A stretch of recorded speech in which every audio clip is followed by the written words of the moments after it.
Like I thought, no more paths back to reality have emerged since. But how can I be sure that I'm going the right way without scenes from reality to keep me on track? I can't even be sure of how long I've been walking for. The further I travel, the less stable this space becomes. There are even moments where I can sense something that feels like abyssal energy. They can just materialize out of thin air. I have to keep my wits about me.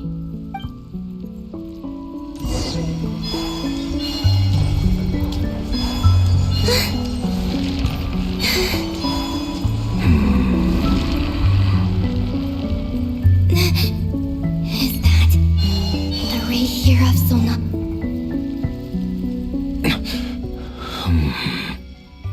You are the moon goddess. But how? Please, there's no need. I'm not interested in fighting anymore. I find that a little difficult to believe. Yeah. Honestly, so do I. The way you used my own power against me was... It was a brilliant strategy. And then, in the final moment before I was thrown into this space, I got to see an old friend. Mr. Dainsleif. Right. It was so long ago now. But we were friends once. And when I first got here, I was filled with hatred, remorse, and rage. How I cursed and devoured. I tore everything here apart. I was consumed by the desire to leave this place and have my vengeance. But to no avail. This is a place with no exit. This is the second time I've entered this space. Though I have no memory of the first, but this time I survived.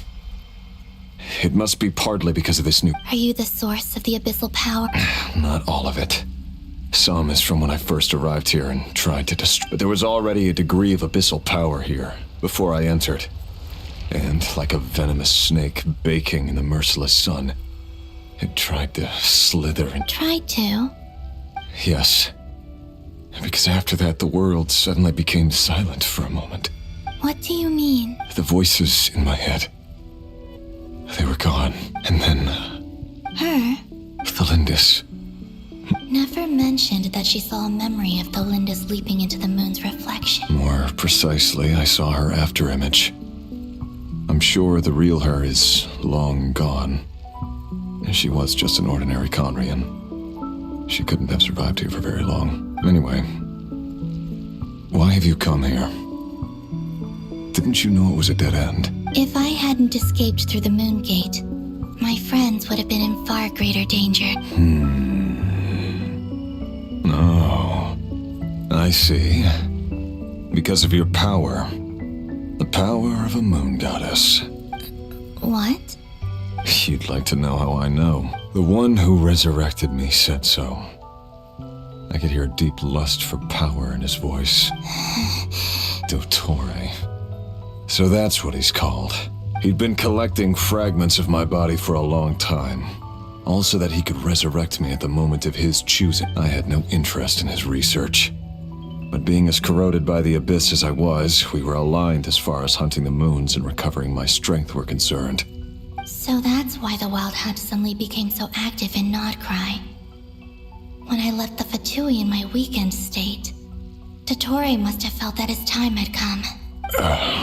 Moon Goddess, could I ask a favor of you? What? I know this is a lot to ask, especially from someone who tried to kill you. If you refuse, I won't fight it. But this is the only thing I desire now. Nothing else matters. What do you want? I'd like you to take a message to Thalindis for me. Thalindis? Yes, she's dead. But like I said, I saw her afterimage. I can sense that some part of her soul remains here. Far, far ahead. Why don't you go and speak to her yourself? I can't. I don't know why, but I can't move freely in this space as you can. All I can see is a glimpse of her, walking away. Just like the moment when I last saw her in life. In return, I will clear these abyssal obstacles for you. No, not in return. I'll clear them for you. Whether you want to help me or not. It feels like something I ought to do. Yeah. Why, indeed. I've been asking myself that question a lot recently. Why did I do the things I did? I'm tired of it all. Tired of the person I became. People used me. And then I turned around and started using others. I hurt a lot of people. I think I grew tired of it long ago. But I wouldn't admit it to myself. And ultimately, that's how I ended up here. What do you wish to tell her? All of it. My past. My mistakes. Everything that happened after we were separated. Is it okay if I give her the abridged version? Yeah, I'm sure there's plenty you can skip over. Just tell her the important parts. Whatever you think that means. Like the part where you relentlessly tried to kill us? It's up to you. Love demands honesty. But my relationship with Thelindis was built on lies. We hid too much from each other. But after living my whole life in the shadows, I don't want to hide anything anymore. I will do my best.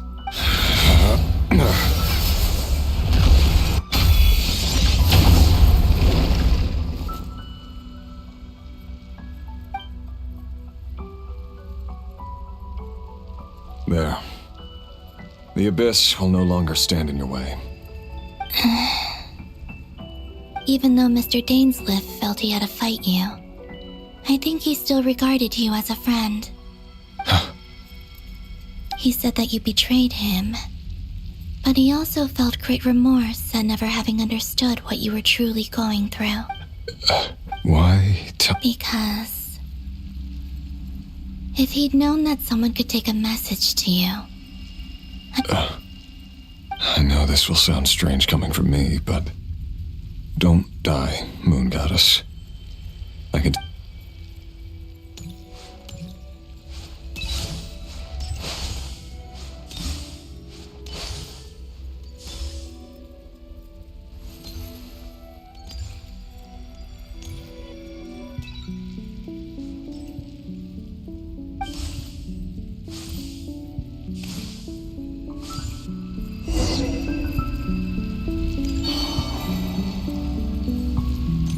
He kept his word.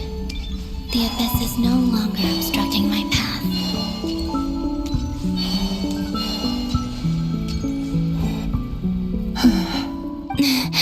Is that Thelindis? She wasn't far off. Hello, Miss Thelindis. Who are you? How do you know my name? I've never seen anyone else here before. You can call me Columbina. I promised Rerir that I'd bring a message to you. Rerir? My Rerir? Is he well? He's doing better than he was. Better than he was, huh? Sounds like he's had a pretty rough time. Others have had a rough time on his account too. In many cases, their time ran out because of him. And I'm not just talking about the children of the Crimson Moon. So, things got worse before they got better.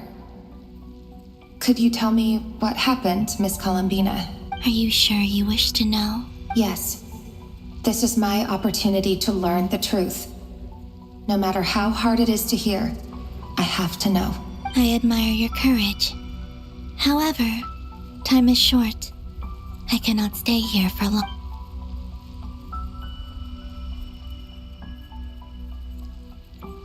Rerir had seeds of hatred in his heart, and many people nursed them for their own ends. But in the end, he came to regret his mistakes. Beyond that, he did not say specifically what it was he wished to convey to you, but I'm sure that you've always been on his mind. You are what has kept him going over all these years. I'm sorry, Miss Columbina. This is so upsetting. It's all right. I understand. Well, that's everything from me. So, I guess I'll be... Wait. One moment. Time flows backwards here. The road ahead only leads further and further into the past. I know. I intend to reach the end of that road. Without a moon marrow, without the 3 moons' power, you won't make it far. Wait, unless... Are you one of the moon goddesses? You could say that. I see. I often think to myself, if life is like a train ride, why haven't I reached the terminus? Where am I even going? And it's not just me. It's this whole place. Wherever it is, it seems like it's existed. I must seem so ridiculous. I can't answer these basic questions, and yet I jumped right in here without hesitating, only to be torn apart. Thinking back, I was suddenly overcome with fear and terror in that moment. Perhaps I too became bewitched by the abyss. I used to be a researcher at the Universitas Magistrorum in Conria, researching the iridescent moon's marrow. Rerir was one of the Finster King's retainers. With me, he was in an impossible position. I wanted to help him escape his lot in life. I wanted him to be happy, so I thought I'd use this place to return to the past. At the time, I thought I could just go back to the day that the Finster King first... It was only after meeting the princess that the Finster King started going too far with his research into the abyss. That was the day all of our... I couldn't kill the Finster King himself, so I had to find another way to save Rerir. That's why I wanted to go back. To kill the person who had brought new possibilities. I'm sure it was a futile endeavor, but the abyss probably enhances the basest human desires. But I was simply too weak. Like a speck of dust against the whole universe.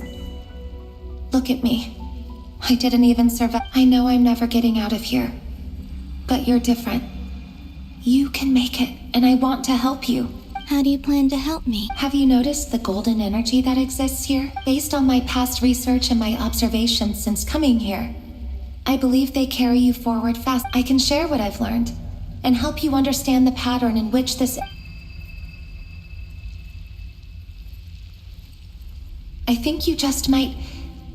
Now, I know you will be able to change the past. Also, I've been speculating about where this space ends. The documentation was scanned, but from what I know of the legends about the moons, the oldest ones seem to begin with Nibelung, king of dragonkind. I have no way of verifying any of it by this point, but if it's true, you... Understood. Thank you, Miss Thelindis. I'm the one who should be thanking you. If you hadn't entered this realm of everlasting death, what use would my deductions be? Thanks to you, they have some meaning. About Rerir, I'm so sorry. It wasn't your fault. That's not true. Because we both feared bringing trouble upon each other. Neither of us ever told the truth. But enough about that. I wish you a safe journey, Miss...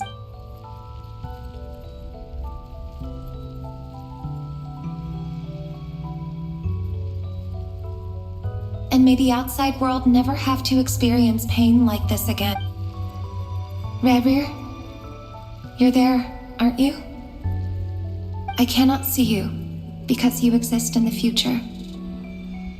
I expect we'll be trapped in this prison of space-time for all eternity. But please, gaze upon the past, and then sit for a while. Let's find a place to sit down together, just like we did when we first met.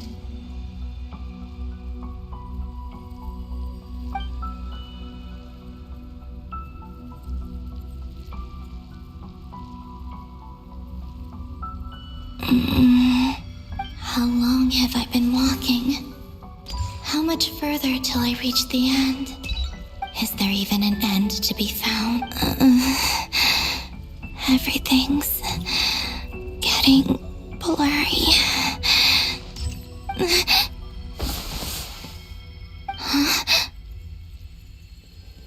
Are you all right, little sister? Have you come from the distant...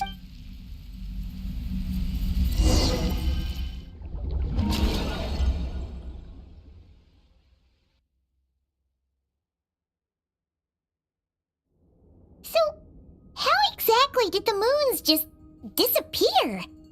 Shouldn't it be a little harder to get rid of major creations like moon? The world is a vast and ancient place.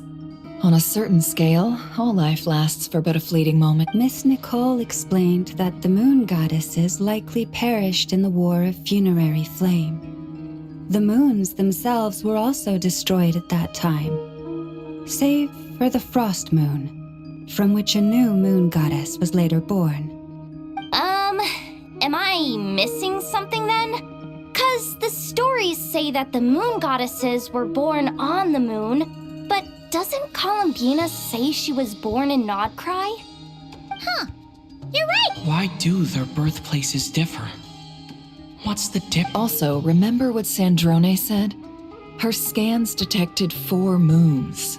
In other words, 4 moon marrows. Technically, the result of the scan means that 4 moon marrows were detected and positively identified as moons in that In other words, this piece of information alone isn't enough for us to know how Miss Columbina is doing right. Yep.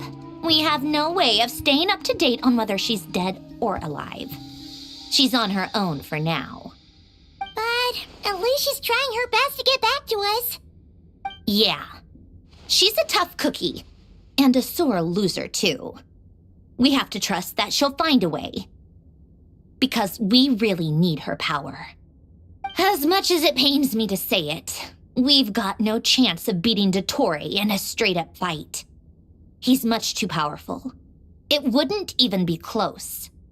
That maniac is going to devour everything in his path until he reaches us. We need to find someone or something that can stop him before he does anything worse. I'll be frank. Our only hope of defeating this false god is with a real moon goddess on our side. I'm not just saying this because Columbina's a friend and I want her back safe and sound. It's just the truth. And I know that even she was no match for him when he attacked, but I don't have a better solution. We're not giving up on saving her, whether she can defeat Dottore or not. Right. Don't worry, Miss Sandrone. We're all aligned on saving Columbina. No one's trying to argue that we can only justify saving our friend because it will help save the world. This is about multitasking. We want to save both.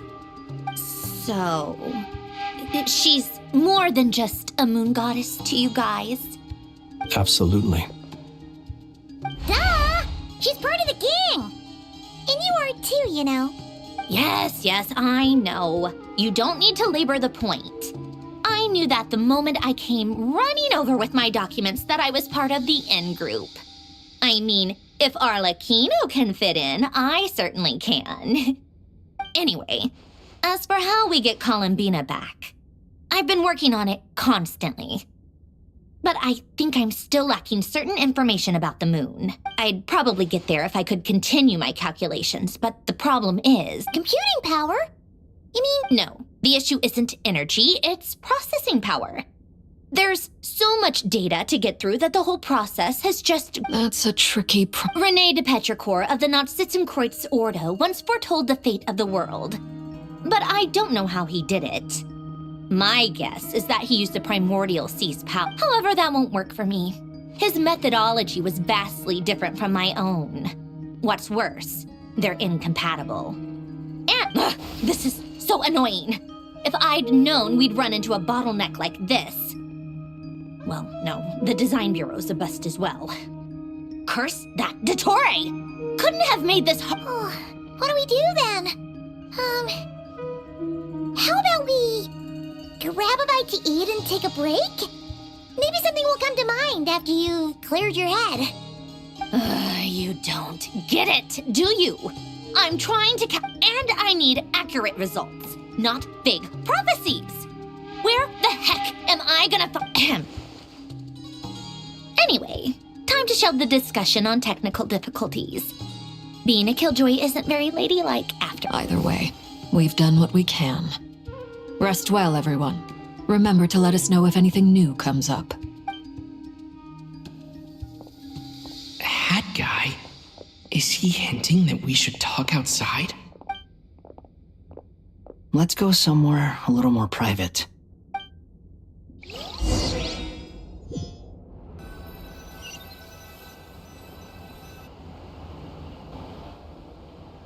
You know that Dory went back to Sumeru. Yeah, she mentioned she was planning. Things aren't looking good for Nodcry. She's gone to spread the word so that Sumeru has a chance to prepare for the worst. From what I know of Dottore, there are two possible reasons why he hasn't made a move yet. One is that he's still working through some kinks in his new powers. The other is, he'll easily devour everything eventually. So I guess he's in no rush to make it happen. The first false god he made was me. Now it's his turn. Even though my records were erased from Irminsul, Dottore's ideas haven't changed one bit. He once told me that becoming a god was like turning yourself into a hungry wolf or giant serpent to devour the moon. Clearly, he began studying he's always wanted to get his greedy hands on divine authority one way or another. And in the end, he devoured the moon where I failed. In the desert of Sumeru, there is a chessboard built by King Deshret, also known as Al-Akhmar. I don't know if it was a real game, or if he was just trying to challenge his servants and citizens in some way. But creating games and setting rules, gods do that as a matter of course. That's the kind of power Dottore craves. Now he has the Trilunar Authority. His power is leagues beyond the common people. I don't think there's any point in other nations rushing to the front line. They're better off focusing on defense and hoping they can fend off any threats that spill out from Nodcry.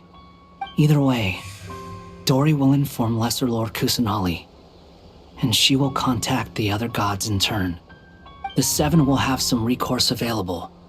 If nothing else, their protection should keep the rest of the world from descending into chaos as quickly as Nodcry has. So on the bright side, even if Nodcry is doomed, your friends in other nations won't be in any immediate peril. That's good to know.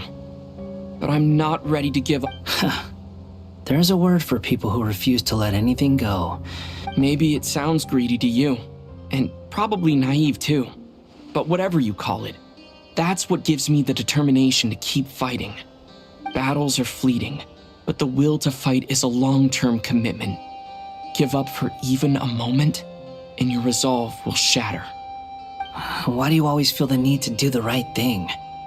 No one is born to be a savior. I mean, who's gonna criticize you if you fail or give up? Don't take this the wrong way, but Dottore said something similar to me. I guess the Fatui attracts people who don't believe in saviors. Not necessarily. It's less about belief for me. I just want to know how determined you really are. After all, I don't owe anything to anyone else here. Only you. You look kinda worried. If your arch-nemesis was about to achieve their ultimate goal, I think you might feel a little worried too. That's true. Dottore is about to become an omniscient, omnipotent deity. That's gotta be a bitter...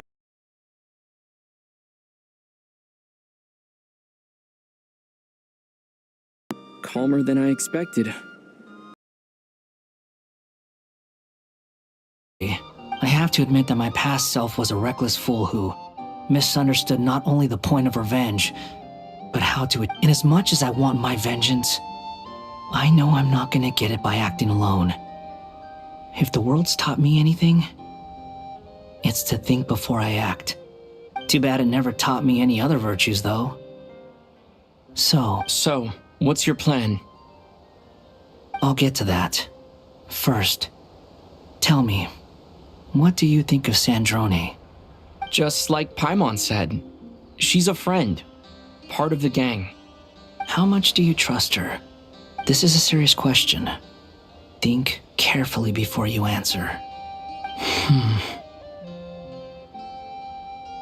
Although she's with the Fatui, she has her own values, and she's helped us a lot. If nothing else, she's clearly going the extra mile for Columbina. I see no reason not to trust her.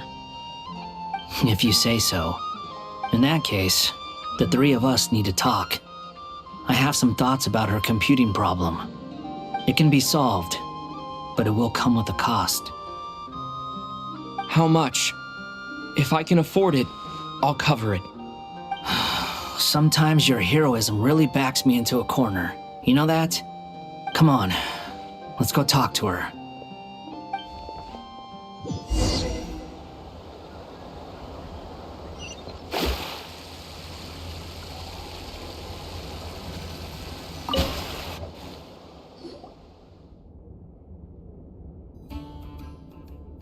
Miss Androne, Traveler. Hey there. Paimon's here too! She was just helping them sort through their things. How did your chat go? That was fast. The call only just ended. Well, you said it was urgent, so we got here as quickly as we could. Albedo, I have some alchemy questions for you. I see.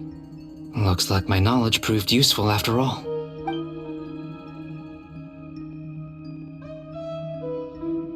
If I might ask, what is the end goal for the modified formula you'll be using? I needed to predict the future of the entire world. But I've run into some teething issues since trying to implement Renee's theory of the four Orthants. I see. I'll have a look at it. Still, computing power is the real issue here. How do you plan to solve it? About that, it's been sorted.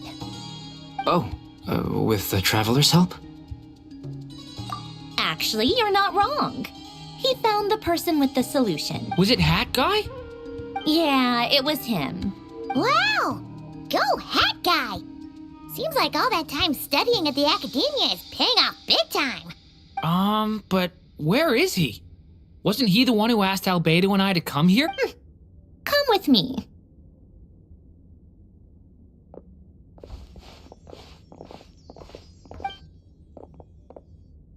Hat Guy? What's happened to him? Hat Guy! Can you hear us? No response. I guess he's in hibernation. Hat Guy mentioned that he was a puppet. It seems that his functions are currently shut down. I presume this has something to do with the solution to your computing problem.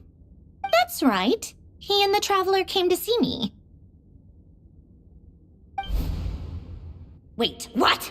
You have a solution? Would you calm down? Why do you always react so hysterical? Excuse me? How would you know? You shouldn't be so quick to judge complete strangers. Oh, please. It doesn't take that long to figure out that you have a temper. Where does a mere student get that kind of confidence? I've actually published more papers than you. Not that status counts for much. Even Paimon's applied for academia admission. Huh? Are you serious? See? This is why I can't be bothered to explain myself. Okay, fine. I'll hear you out. So, tell me, how do you propose to solve my computing power problem? This world itself is constantly processing all kinds of information. If it's the world's future you're trying to calculate, you need a processing device. Easier said than done. Only Irminsul can handle... Wait, is that what you're suggesting? But You should be able to tell that I'm not human, right? yeah, I noticed. The technology, though, seems pretty ancient. Very Conrian, to be precise. I'm what they would have called a puppet. Puppets need an energy source and processing power. The artisans who built them sought out the materials most suited for that purpose. you. The Traveler and I have talked it over. He's willing to vouch for you. So, I'll allow you to borrow my core for your calculations. It was built using wood from a silver white tree, which Conrian technology and Irminsul wood. Are you sure about this? A puppet without its core will cease functioning completely. And if it's left in that state for too long, it might not recover. I can put 2 and 2 together, yes. No need to rub it in. I won't lie to you. This has never been done before. Doesn't matter. Did you two actually talk this through? Is he... Yes, we discussed it. The bottom line is, he trusts me, and I trust you. Let's give it a shot, shall we? Honestly, I have no clue where this kid even came from. But for whatever reason, he lent me his core. I'm very close to finishing my calculations now, and the core is currently in use. So I'm sorry. This is what the core looks like. A silver white branch. It certainly matches the legends told about Earth. Is Hat Guy gonna be okay? He's not gonna die, right? In theory, he should be fine. Beyond that, all I can say is that I'll try my best to avoid risk and make sure the core does. I think I know why you called us here now. Someone needs to watch over his body. Correct. He said that the only ones he trusts here are you two, and the Traveler. And the Traveler will have other work to do. He will have our undivided attention. Aww. On a more positive note, things are progressing steadily on my end. I'll call every...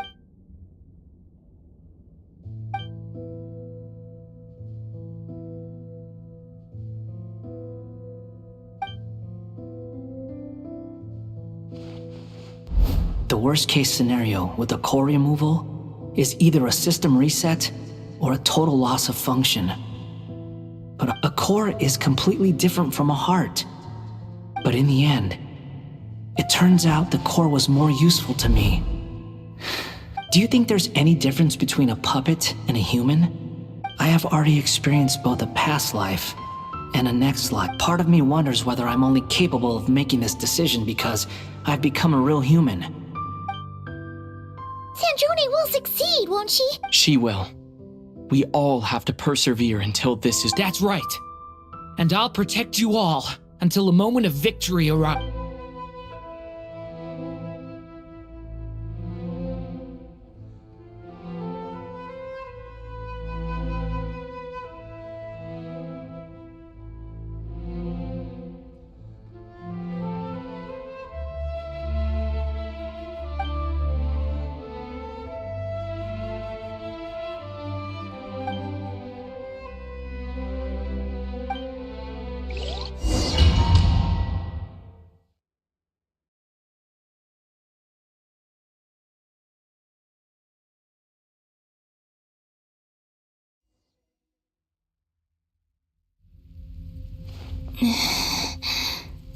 Who are you?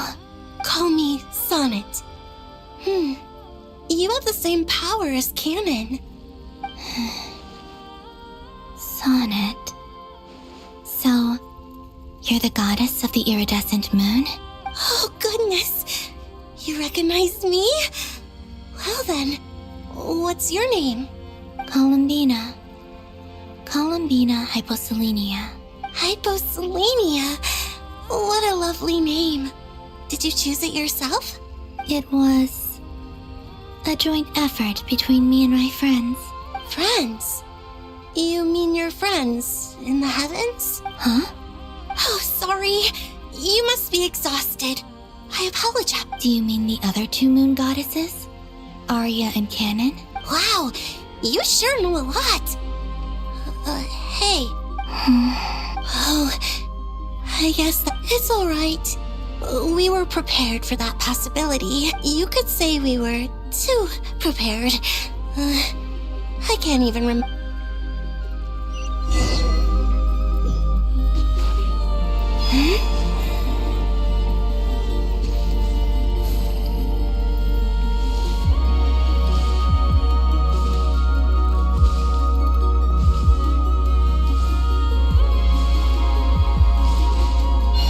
We don't have far to go. The place where my sisters and I are based is just up ahead. Don't worry, they're both really nice.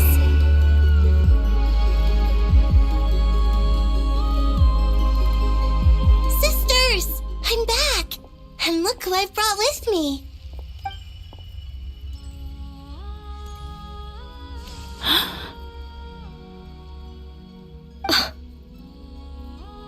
It's our lovely little sister, born in the far future. The pleasure is all mine.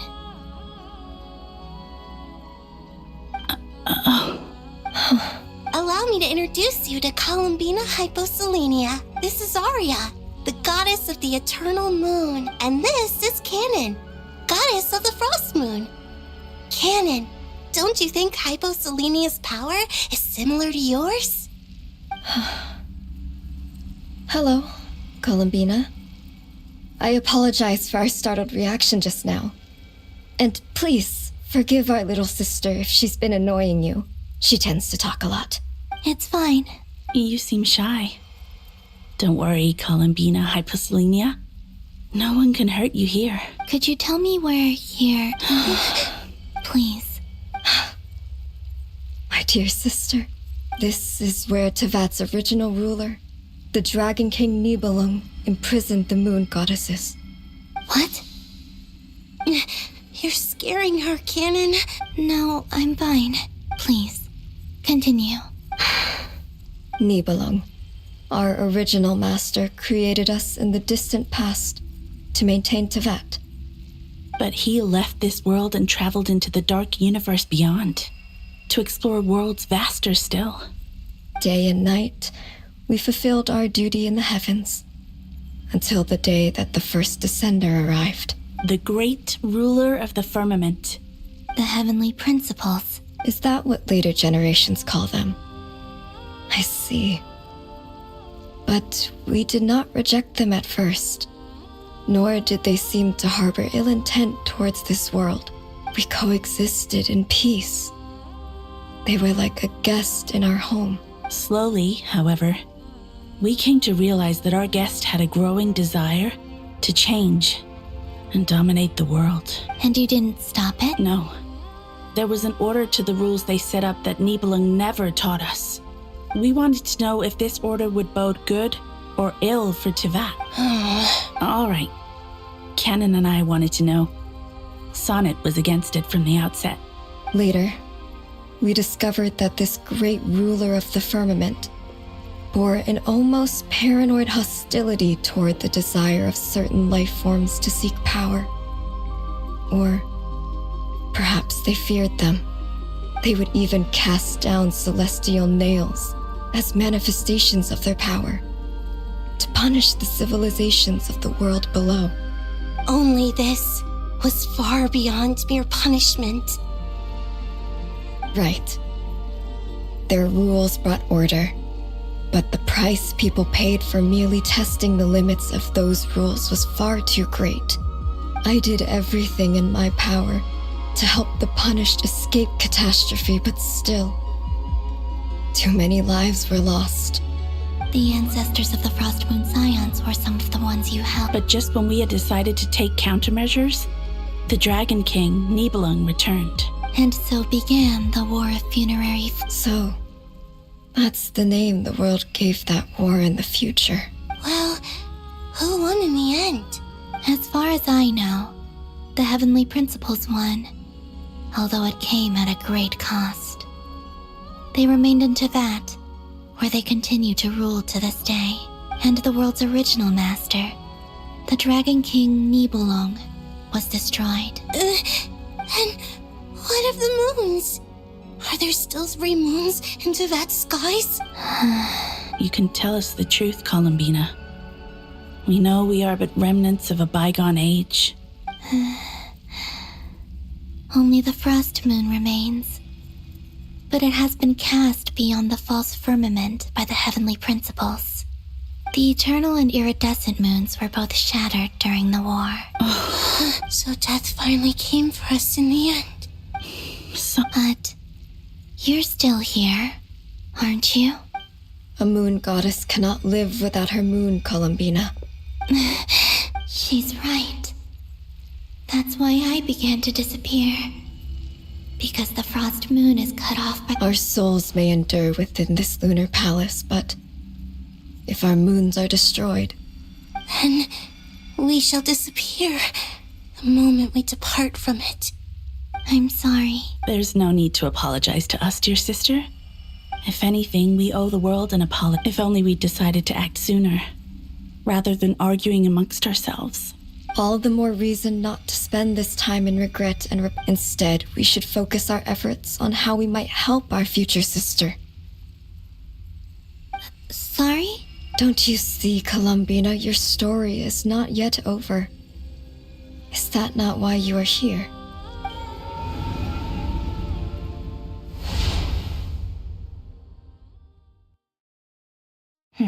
It's done. Initiate numerological array.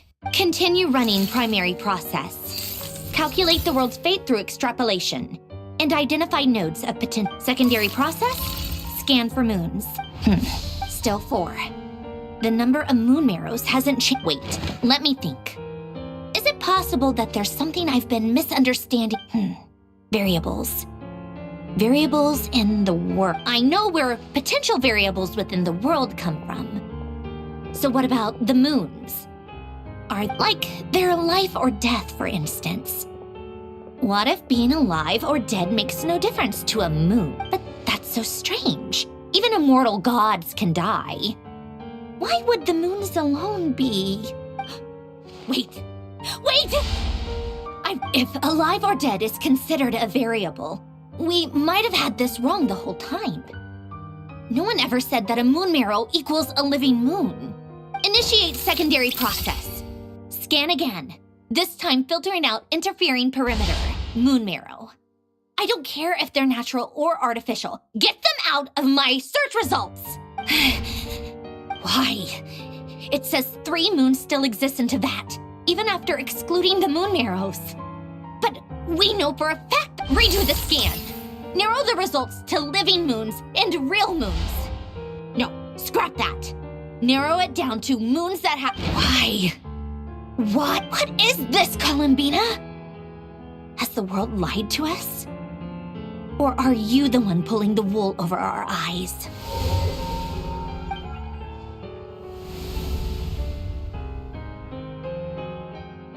So, you think that the moon's reflection might be where Nibelung imprisoned the 3 moon sisters? Yes, it would explain a lot, such as why that space would respond to a moon goddess's power, opening the moon gate at her command. It would also explain why Miss Columbina has been unable to leave, and why time flows in reverse there. In the messages she sent, Columbina promised us she'd find a way to return. But we have no way of knowing how, when, or where this The fact that she still has yet to reappear in this world indicates that returning from that place is no easy feat.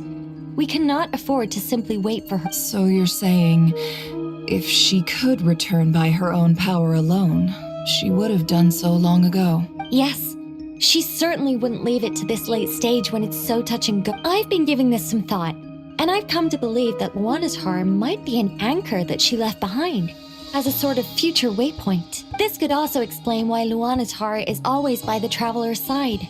Sounds like a plausible theory. If that's the case, there must be some criteria we need to fulfill to allow Columbina to return. The question is, what could they be? Hello? Listen up! This is extremely important!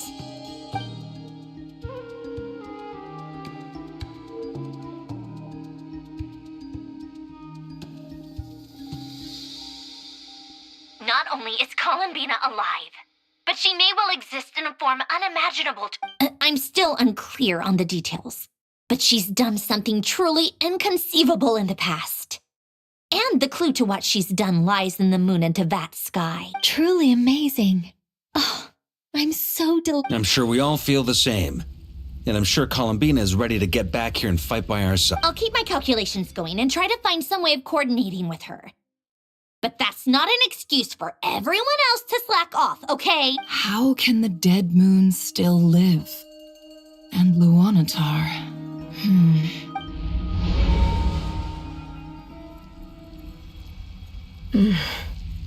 It's hard to believe that's what will happen in the distant. Our authority is linked to the most fundamental rules of Tevat. I suppose it's no wonder that many would covet that. I didn't realize that when you said friends, you meant people who live down in Tevat.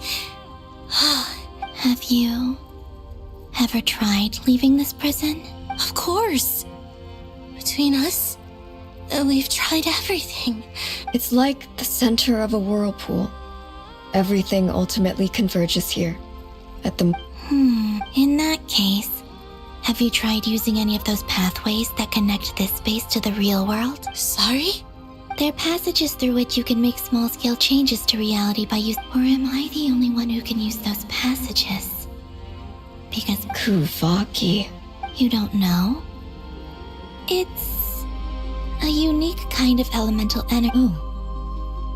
Well, it's true that the moons first rose up from the part of Tevat you say is called Not Cry. But there is no difference in the elemental energy between there and anywhere else. What? Could you show us some of this Kuvaki? Okay. Isn't that just your power? What? But it's everywhere in Nodcry. In the air, in the land. Even the creatures who live there have adapted to its influence. How curious.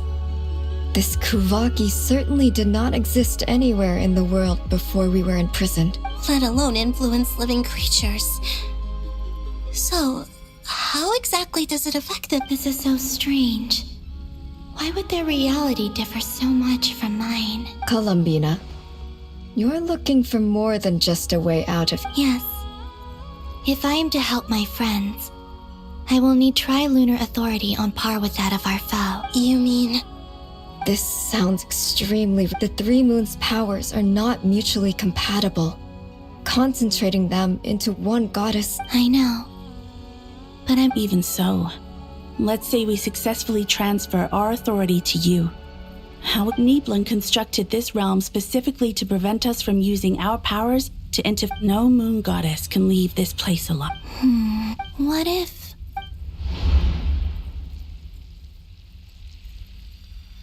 Where do we even start? How are we supposed to figure out what we're meant to do?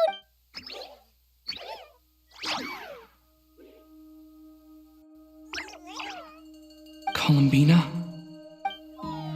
If she really got to the beginning of time in there, how do you think she'd leave us in? You don't think she'd write it down on a stone tablet somewhere in the hope? Columbina may not talk a lot, but she thinks deep. Let's review what we know. This is the Columbina who fought alongside us against the Reykir of Solnari, and with whom we celebrated Moon Prayer Night.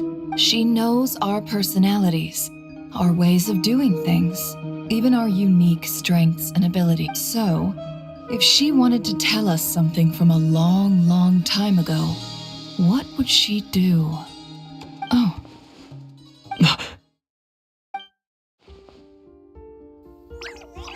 Traveler, you once said that those golden ripples also appeared when Luanatar was born. What if Columbina left Luanatar here, not just as an anchor to the real world? If she is part of Columbina, and Columbina knows that I can see past events. Oh yeah! Like when you peeked into Rira's... Nefer, wait.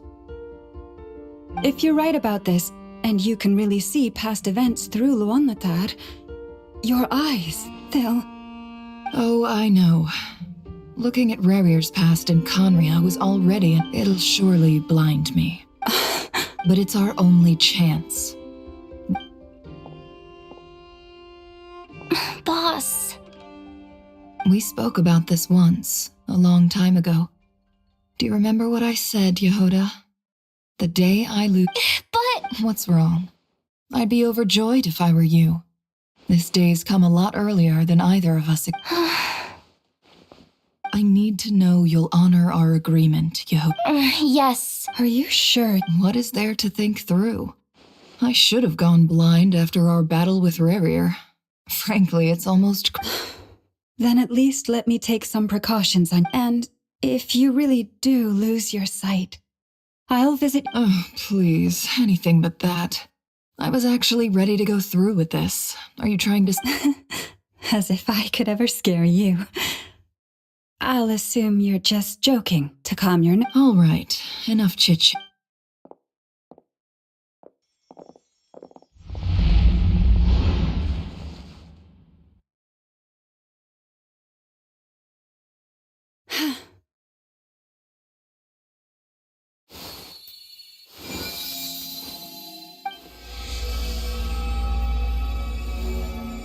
All done. Good. Come on then, little one. Show me what happened in the past.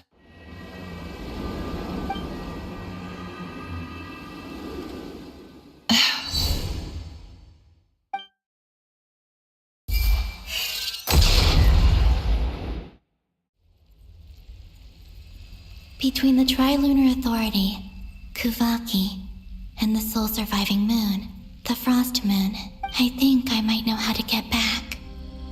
Time to go talk it over.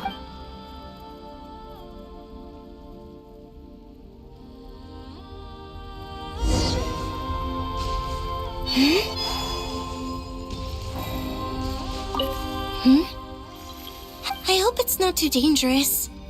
You really scared me when you said that thing about not leaving here alive. Come on, let's go find...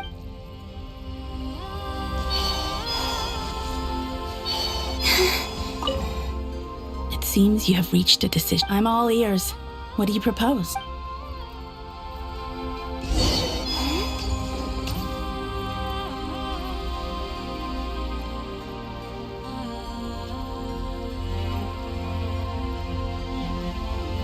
Have you figured it out, Columbina? Tell us. How do you plan to leave this place? I intend to die here, in this moment, and then be reborn in the future with the help of my friends. What? What are you saying? How can the dead be reborn? And how will you inform these future friends of your plans? You can't exactly leave oracles. Nothing can escape this place. Not a single ray of moonlight. And even if you found a way, what if they never find the message you left for them? You'll... No, that won't happen. Come again? They will find my message. I'm sure of it. I'm not following. How exactly will you achieve this? It's quite simple, really. First, I will leave my soul here.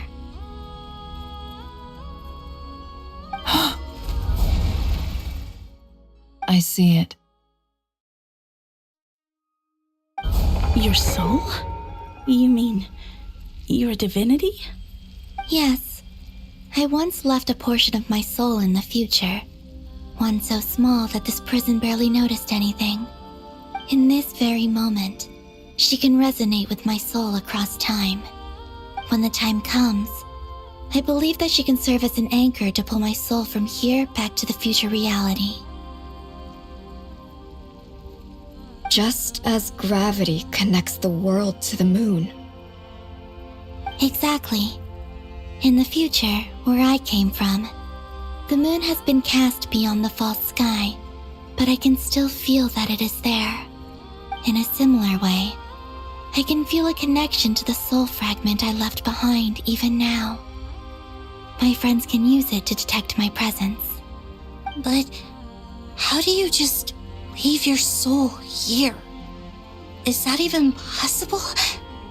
On my way here, I met an ordinary mortal who entered this place long before I did. Her body is long gone, but her soul remains. And before that, I encountered an old enemy whose entire soul survives here intact, while the power that once corrupted his body has faded away. So, perhaps this space is specifically designed to imprison divinity and authority, but not the physical body. Still, even if your body can escape, would it not just be a lifeless husk without the soul inside? Wait, is that what you meant when you said you wouldn't leave alive? Yes, I shall turn my body into moonlight and pour it over Nodcry. That power shall protect the land and quietly blend into it, awaiting my soul's return in the future. However, I cannot do this on my strength alone. I would need your help to do this, so I'm humbly asking for your assistance. Oh, dear sister, you need not be so formal.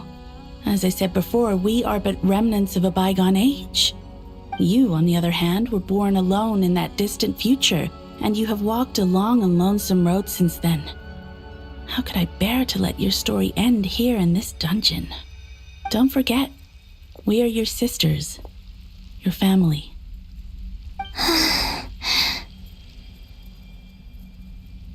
Arya's right. Actually, I've always wanted a little sister. Can you imagine how it's been for me? Getting nagged by two older sisters all the time. Now, I finally get to be the big sis. And not just that, but I get to help you return to your world, too. How could I say no to that? Sonnet. Kennen?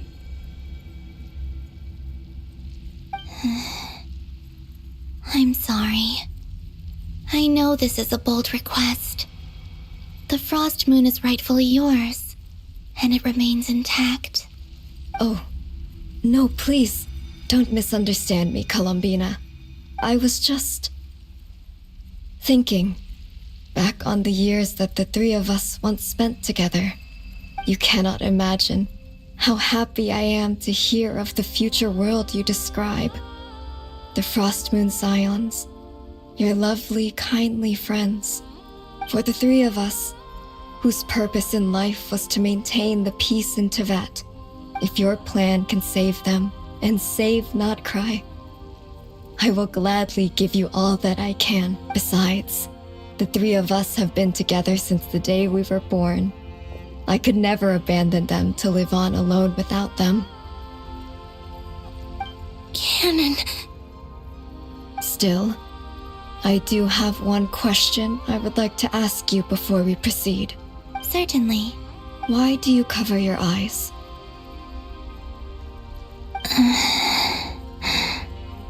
Yeah, I was curious about that too. But it seemed personal, so I didn't want to intrude.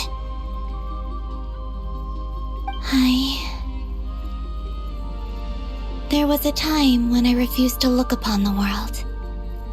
I believed it was full of nothing but lies and falsehoods. I wished to hide my feelings, seal my heart, until I could return to my true home. I see. Perhaps that decision saved you from ever having to see the false sky again. But at the same time, you likely missed out on many true and precious things, like the smiles on your friends' faces. Promise me this, Columbina. When you return to the future, open your eyes, take a look at the world around you, and see your friends. I'm sure that you know this already, given that you long to return, but that is your true home. Give me your hand, Columbina. Arya, Sonnet. Okay. All right.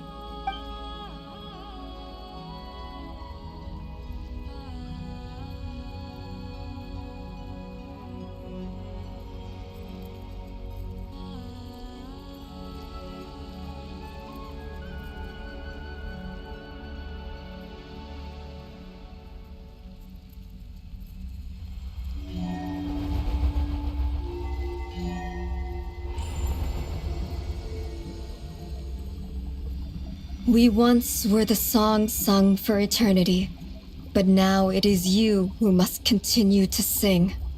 We once were the tides in the great river of time, but now we subside, and you arise. We were the messengers of madness and inspiration. But now, the lies have faded, and your truth must endure. We are souls awaiting the sun.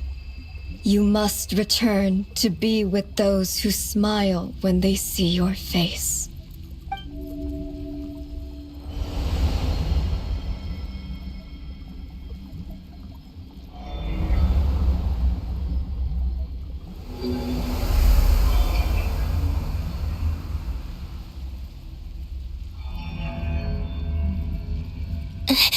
Is it done?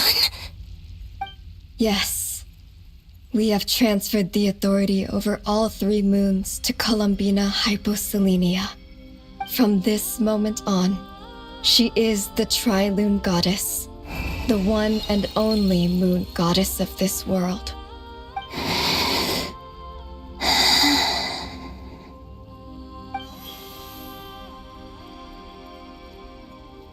Thank you.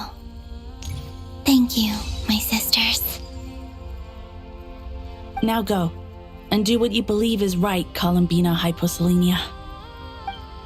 Be aware that we cannot grant you the power of the 3 moons beyond these prison walls. The conflict that arose over their remains following our disappearance.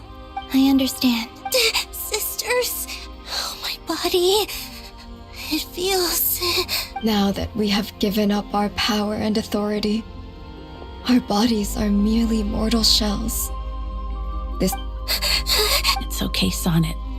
The end must come for every god, just as it does for every human. That's all this is. The final destination of our lives. Canon and I... We have one final request, Columbina. Could you use the 3 moons' power to send us back into the real now that we have lost our powers? It's just... we would like to spend... Of course. Gladly. Sonnet. You don't... I wish I could tell her not to give in to the abyss. Not to be afraid. Don't forget. I'm so glad to have a big sister like you. No, I'm okay. It looks like this is goodbye, sisters. Goodbye, Columbina. Take care of this world in our stead. I will. And now, it's time for me to bid. May it become the moonlight. So this is why Notcry was not always home to Kuvaki. It only appeared after I poured my body out upon this land. And only this land. Kuvaki responds to me because it is me. My body, answering the call of my soul, and the golden energy I've encountered on my way here was, in fact, that very soul. O power Tri-Lune, eternal moonlight. I, Columbina Hyposelenia, lay aside my body. Let it be cast into the dark night to illuminate the future. May it be a companion to all who dwell beneath the moon.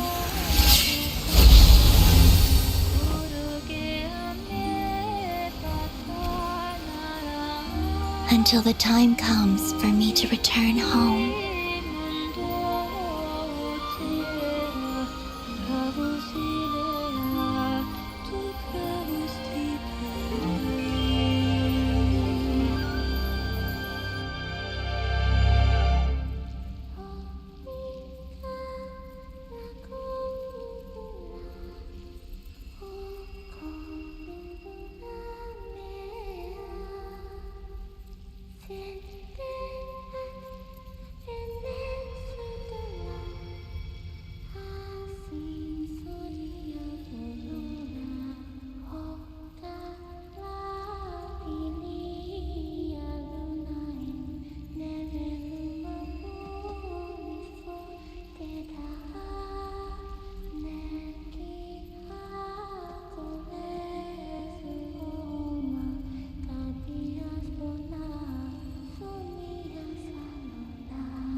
Were we even allowed to see that?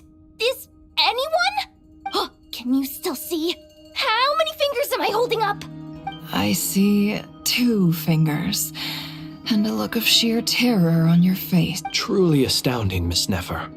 Your eyes have glimpsed the very ends of the world, and yet they remain as sharp. Or is the credit for this miracle due to Miss Lauma? It seems that even time itself is no match for your medical skills. Surely you jest, Mr. I suspect we have Columbina to thank.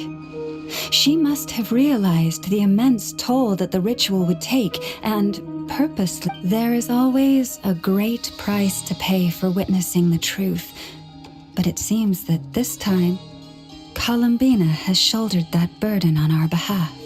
She chose the perfect method of getting a message to us. Though her eyes were always shut, she was clearly so perceptive. She knows us well. She knew exactly how we would think and what we would try. Despite being separated by time and space, we're seeing the same possibilities and seizing the same opportunities. We still don't even know if she's okay right now. But as long as there's a chance we can do something, we'll fight to make it happen. We'll get you back somehow.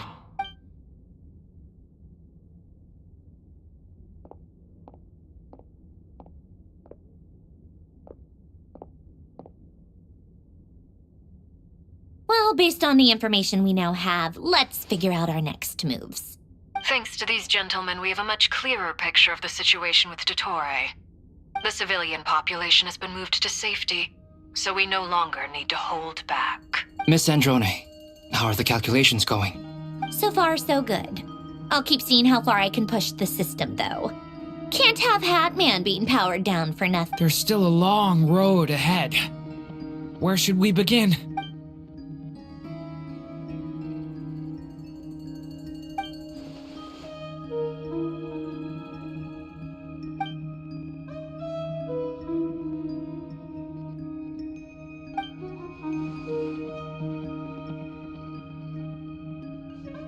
Our plan is clear. Time is short, so let's get moving. There's just never enough time, is there? Time is the bane of my existence. Ugh. Anyway, I'm gonna get back to work. All right, we'll do our part too. Yeah.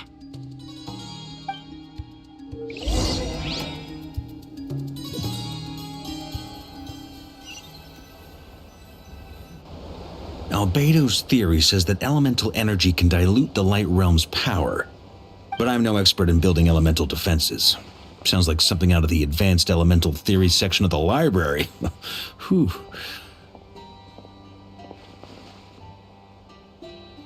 You seem quite troubled. Well, yeah. I mean, who doesn't get a little flustered when they're completely out of their depth? You were the very picture of confidence back when you approached the Hexen Circle.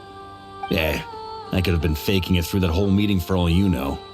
Who's to say I'm not just a ball of nerves in a charming and gregarious package? Oh gosh, really? I'm so sorry, I had no idea. Well, you're all the braver for it. Still, I was much more in my comfort zone than I am here.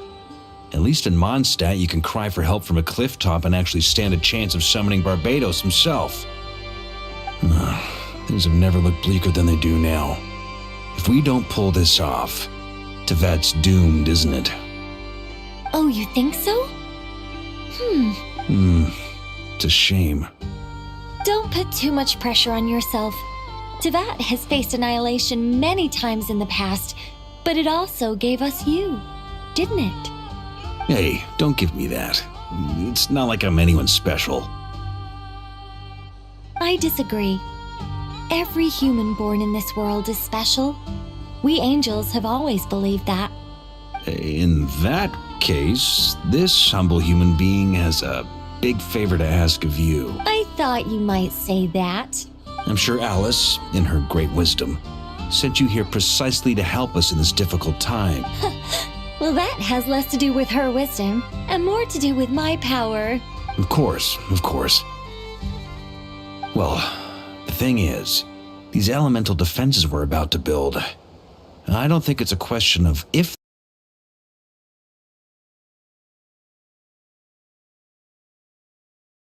His findings from his patrols make it clear that Dottore is constantly expanding his territory. First it was his lab, then the design bureau, and now this. It's not realistic to completely stop him encroaching on the rest of Nagcry. Rather, our goal should be to stall him for as long as possible. If Miss Sandroni's calculations are correct, well, they're the closest thing to certainty we have in this situation, so let's assume they are. Anyway, her calculations suggest that our best hope for victory lies in Miss Columbina's return. It's up to us to slow Dottore's advance and buy time for her to make a return. Are you asking me to help you with building the defenses? No. I'd like you to prepare for what comes next. When he eventually reaches us, we will have to fight him. You were an angel once and a mage now. I'm asking you to lend us your protection. Oh. Can I take it that you're triggering the terms you fought for during our three-way talks? Well, technically those terms were about protecting Mondstadt. But if you're happy... You're cashing in on this much sooner than I'd imagined. Well, yeah. The way things are going, I might not get another chance. Very well. The mages have heard the knight's plea, and we will respond. To tell the truth, Alice and I had already discussed how we might help you all, so I didn't come empty-handed. I always like to be prepared.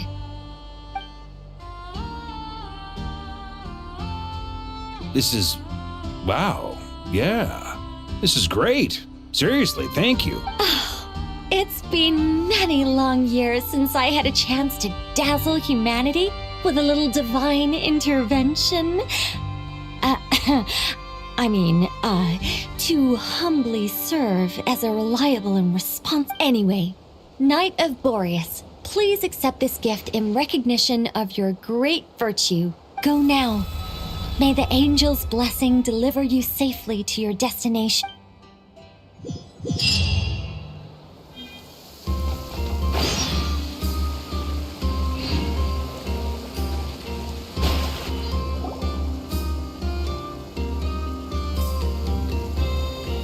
You're here.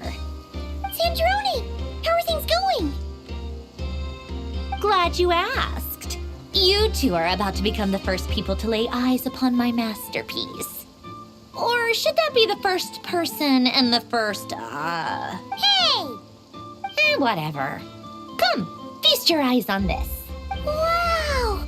We've never... This meter displays the progress of my formula. Currently, it's still making the most important. Once it's finished running, I'll deliver it right to your side. And then... What do you mean, deliver it? Can't you just tell us over the Dodo communication device? You're such a greenhorn. This isn't the kind of formula you solve in math class. It's a highly complex algorithm... Whatever. I'll share the data with you.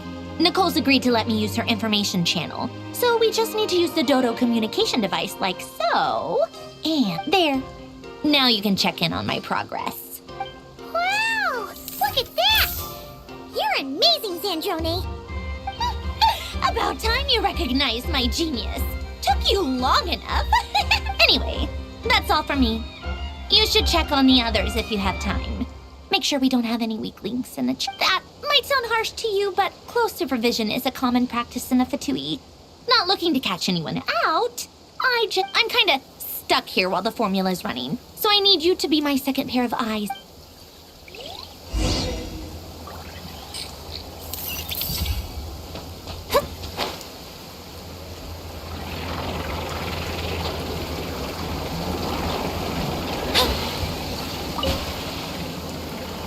Traveler, Paimon, Twins!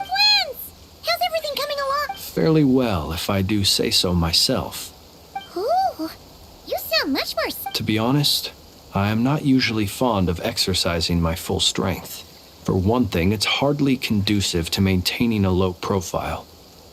I am conserving my strength until the moment of battle is upon us. Seeing you get into the zone like this really puts Paimon at ease. I consider it an honor to have your trust. Rest well.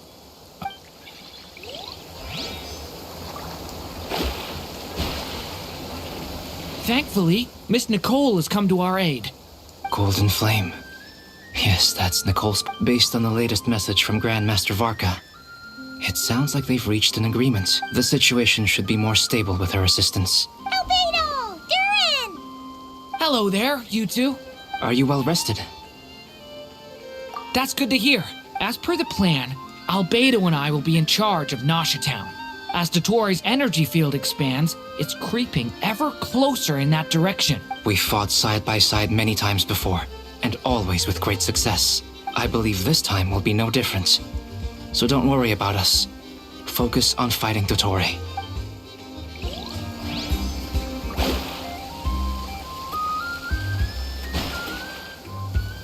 Yes, Miss Moonchanter? What are you staring at? You always address me in the strangest ways.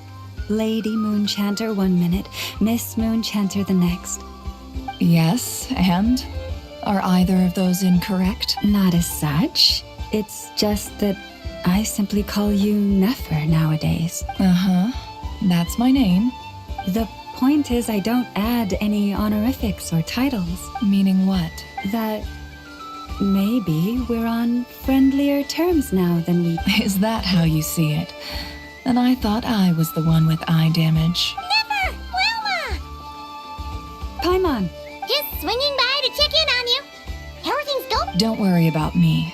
I won't slow us down. And I give my all to ensure our victory. Ah, yes.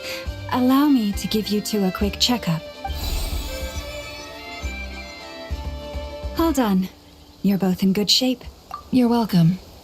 You'll have your work cut out for you in this battle against Dottore, so make sure to get some rest in. Paimon will keep an eye on him, don't you? I'm glad to hear it. Take good... Sure thing!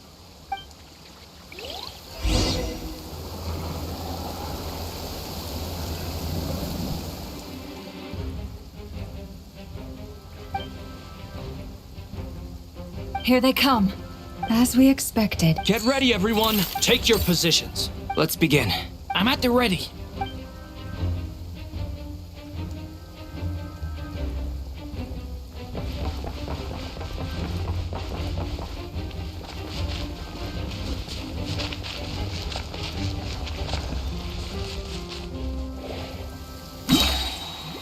What a waste of time! I'm gonna fix your skull!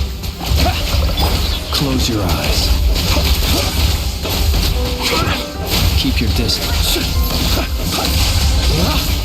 Burn no more.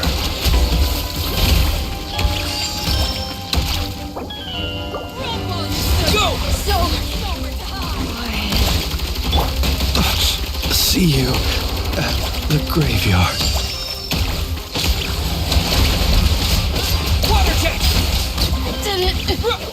Another one? Fine.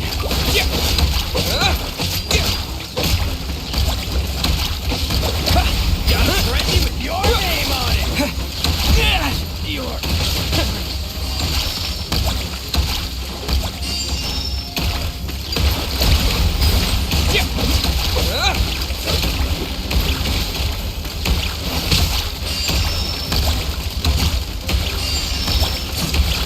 Water jet!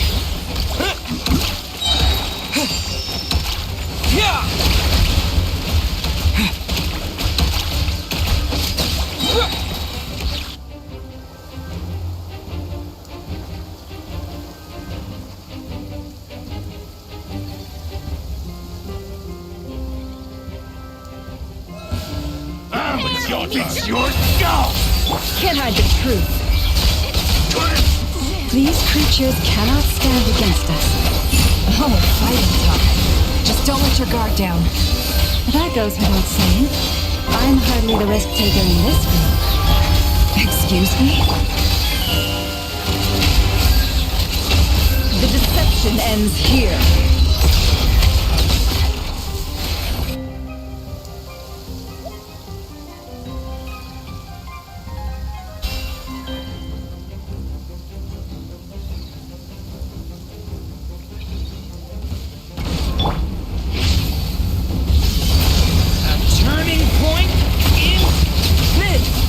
My great undertaking!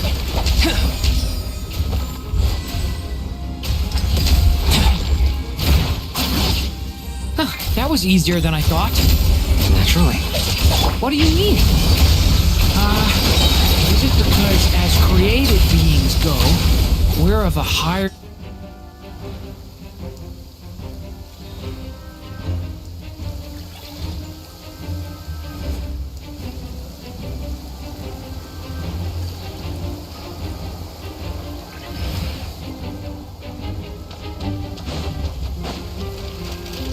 Bombs away!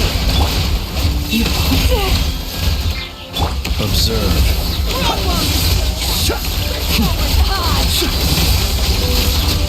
People have always used fire to drive away wild beasts. Wouldn't a lantern work just as well? You read my mind, my dear friend. I was just about to say that. All right then, dear friend. Bring the light!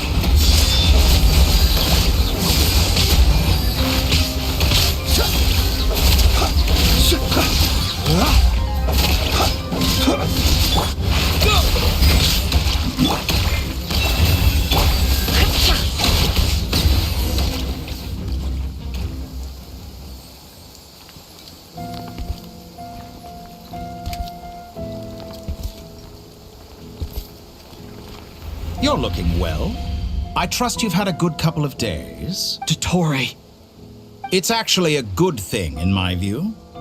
If the subjects of my experiment were to die prematurely, it would throw quite a wrench in the works. And so, I must thank you all for your resilience. We are no longer on the same level, but you are nonetheless worthy of my respect.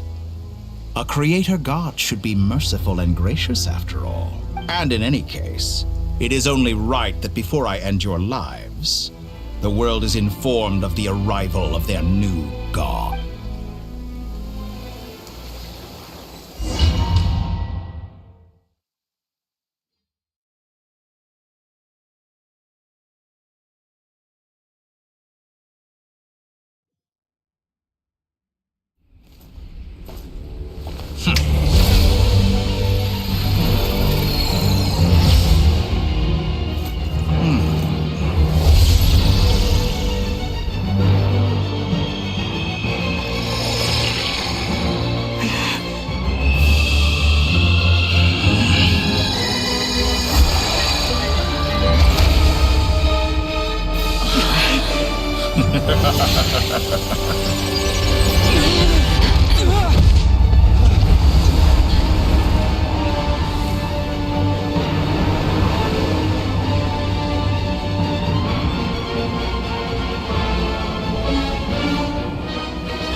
The experiment begins.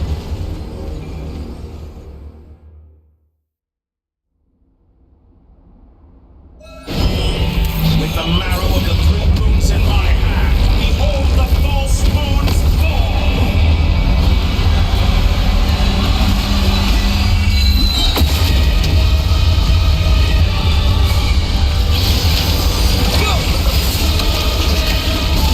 No more love.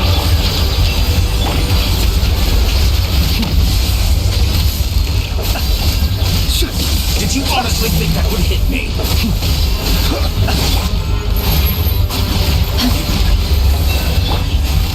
Found entropy.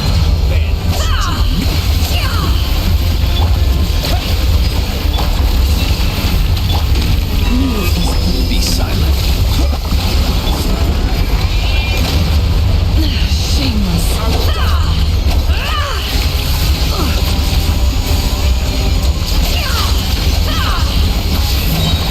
It all adds up. Second attack, and you're already struggling. No more lies. Like an ant in my palm. I've been moved inside another space, and it's sealed off. Looking at the structure of it, it seems like the Tory intends to trap us here. There's no exit. Our endurance is about to be put to the test.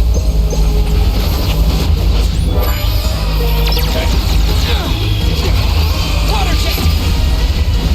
Can't hide the truth. Pathetic. You poor lost land. I'm done.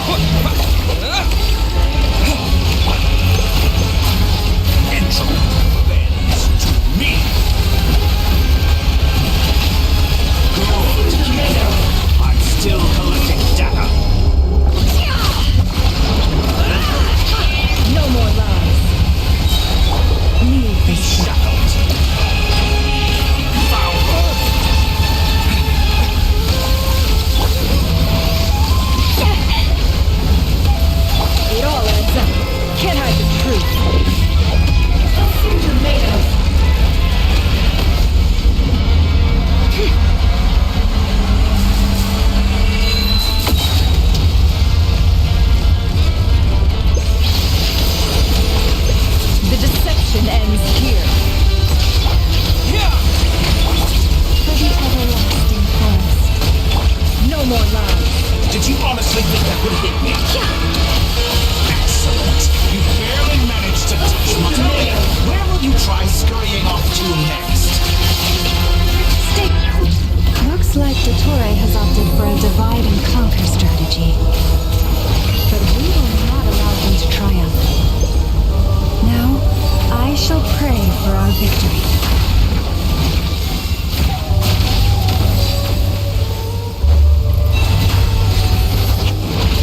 Pathetic. Did you honestly think that would hit me? Can't hide the truth.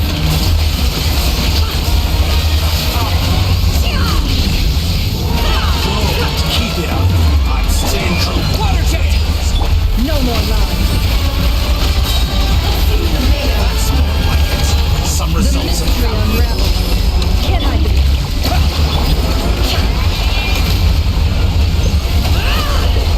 Be shocked. Foul. Water jet! It all adds up. How dull.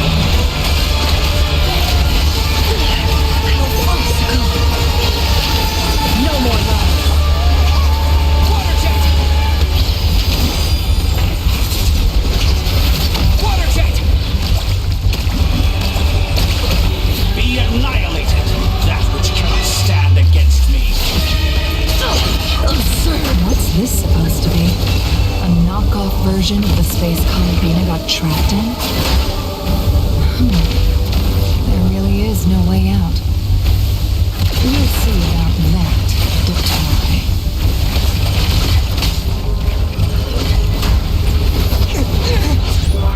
My opponent, I am not hesitant to take your teammates from you. But you have a choice. Obey and I can release them. An excellent deal, if you ask me. Won't you consider? Did you honestly think that would hit me? Reverse.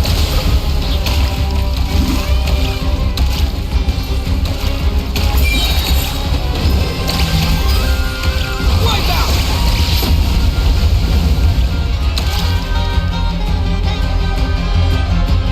I'm aware you've been working on some little tricks to surprise me with, but it appears that none of them have come to fruition.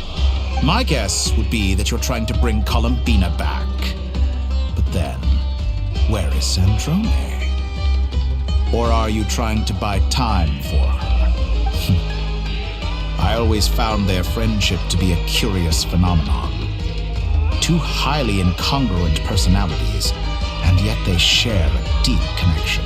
Speaking of Columbina, I once saw her as like a younger sister. We got along quite amicably while she was with the Fatui. But then one day she suddenly decided she would refuse to take part in any further experiments.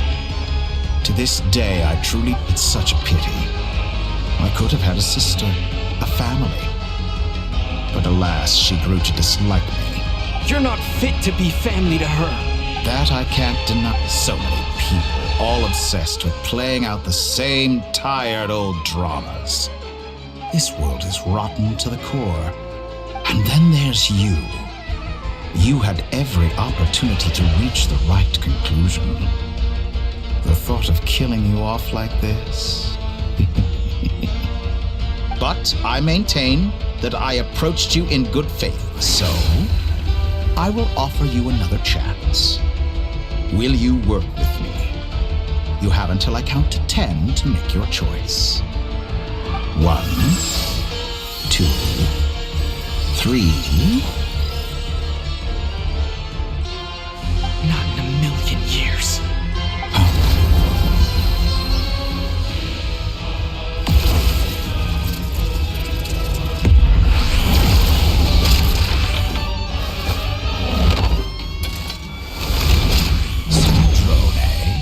What a pleasant surprise. I didn't think you'd join us all the way up here. You're as sick and twisted as ever. Don't fool yourself into thinking anyone's grateful for the chances you're offering them. Sandrone? But the formula hasn't finished running yet.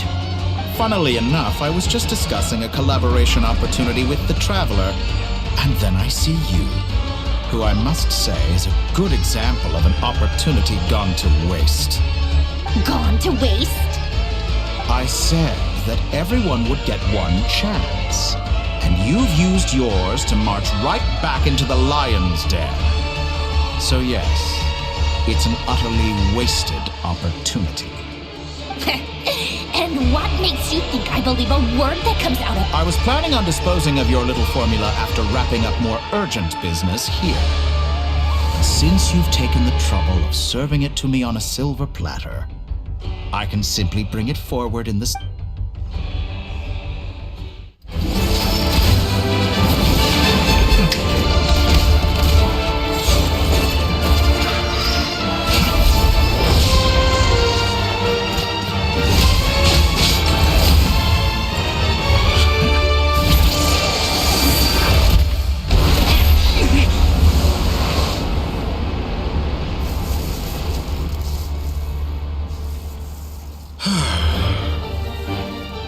Is this your life's work? This piece of trash?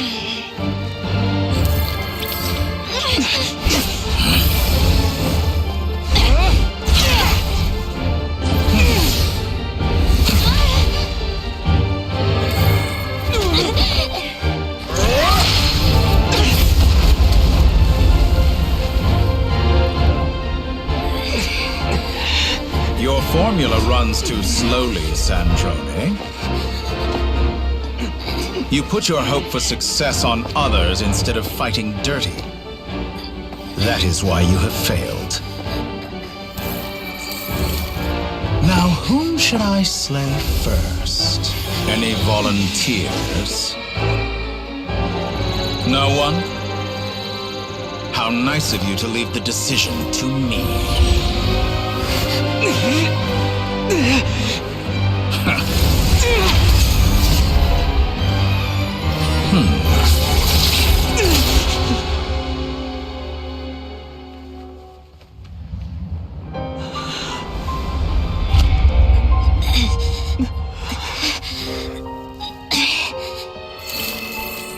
Oh, how unexpected.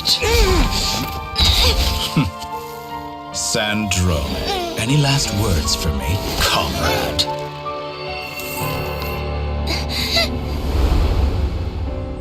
Is there anything you wish for? Not really. But I've always known what I don't want. Go to hell, Dottore.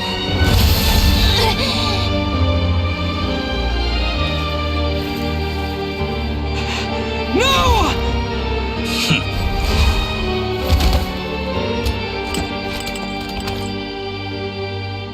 And now, you have failed.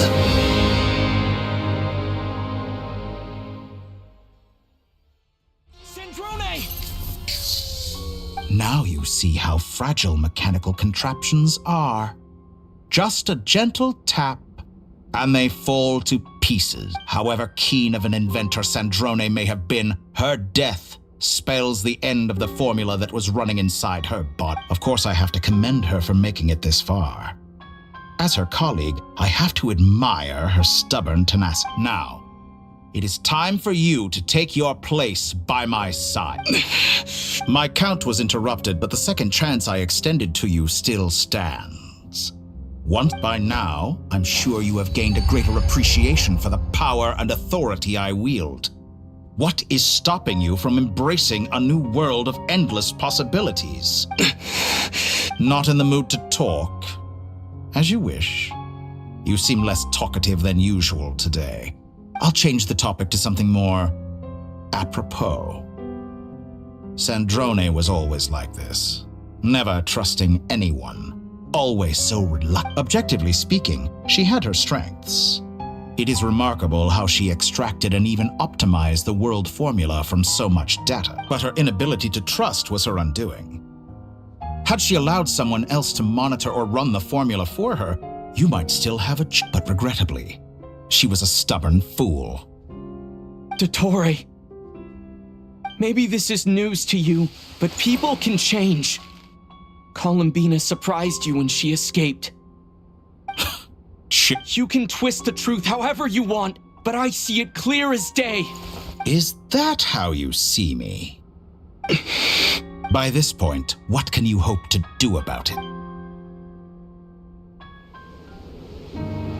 It is pointless to fight on. You've already lost. Wrong. You can't win this, Dottore.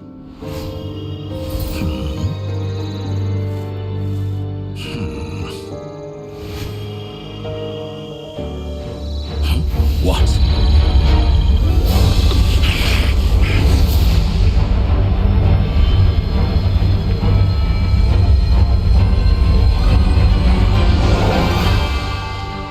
My formula can get us 90% of the way. It will connect you to Columbina. Then, I will bring the formula's output to the Traveler's side. For the last 10%, do whatever it takes. Just bring the moon down.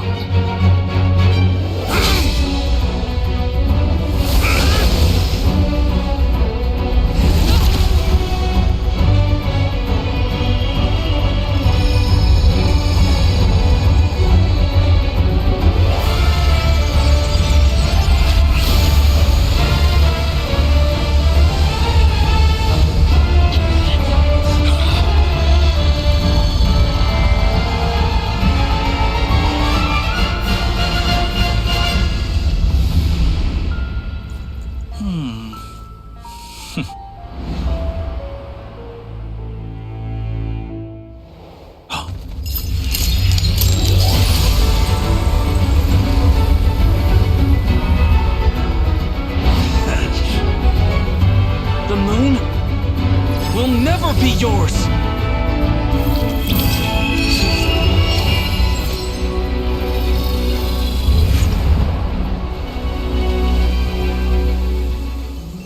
I turn my body into moonlight and pour it over Nodcry. My soul, I leave here to inform my future friends. Lastly, I will hide the Trilune Authority within the Frost Moon. And when my body, soul, and authority are reunited, finally... Columbina!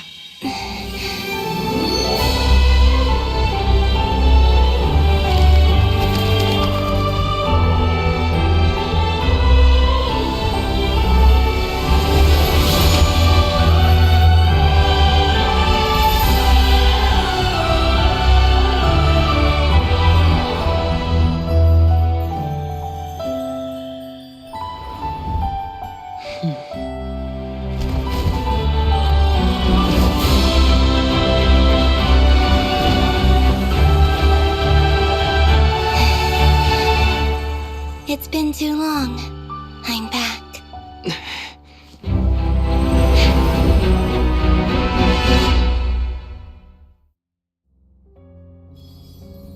Stay focused on the battle, Traveler. What a touching reunion. Though I personally find myself repulsed by the sight of weaklings huddled together for war. Now, quite finished patting yourselves on the back.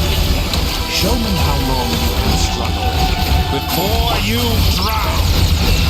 Watch out, Columbina! I know. Wait for the right moment. We'll strike together.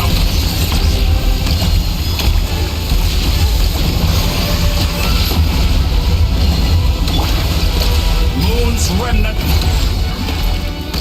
Go!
No! Let the moonlight dispel the darkness. Decaying world! Everlasting as the moon. Decaying world!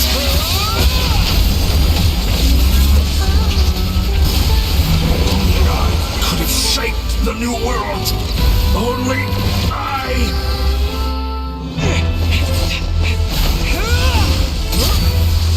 Willfully blind.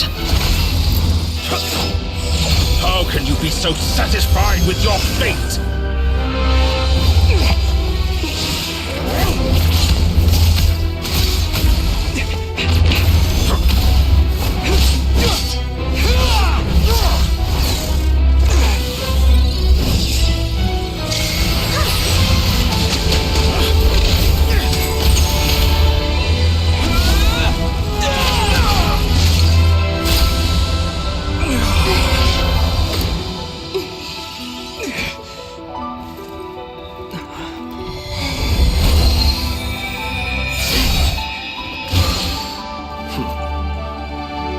This battle was never about fate.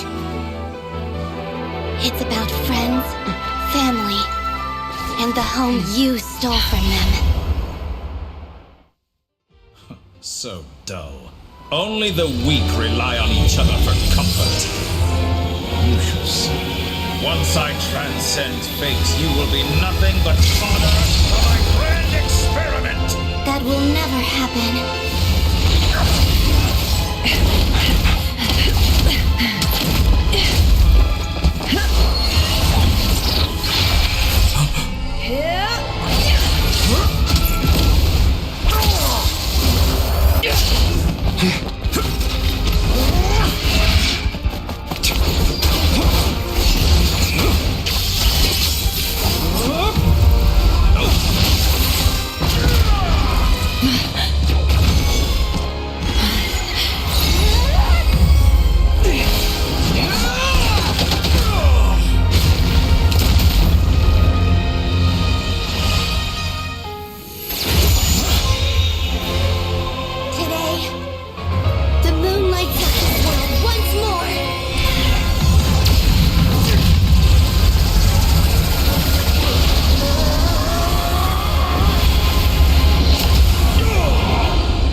No, this world is our home.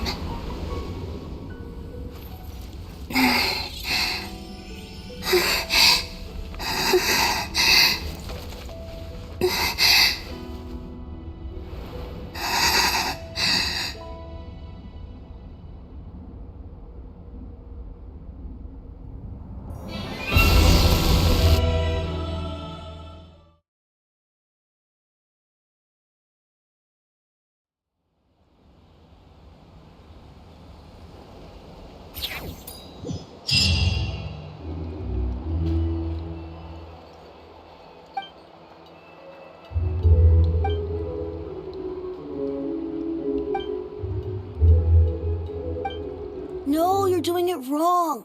The moon looks like this now. What are you drawing, children? The new moon, Mom. It looks different than before, doesn't it? Also... Can I go buy a sugar sculpture today? All right. I suppose today is a special day after all. Almost like a festival. Extra, extra!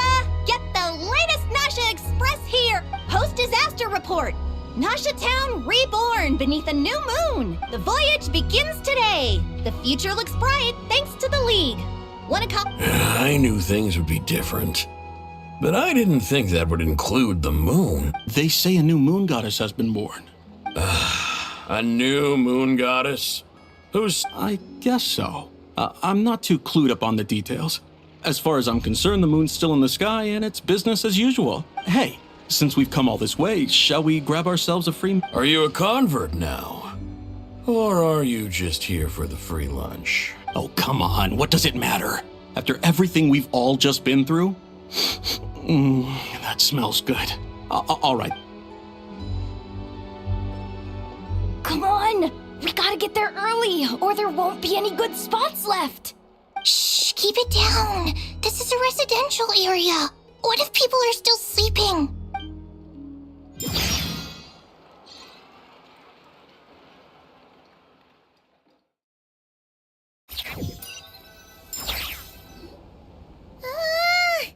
Why is it so noisy out? It's okay. Paimon was pretty much awake anyway. It's been so long since we last had a chance to relax, huh?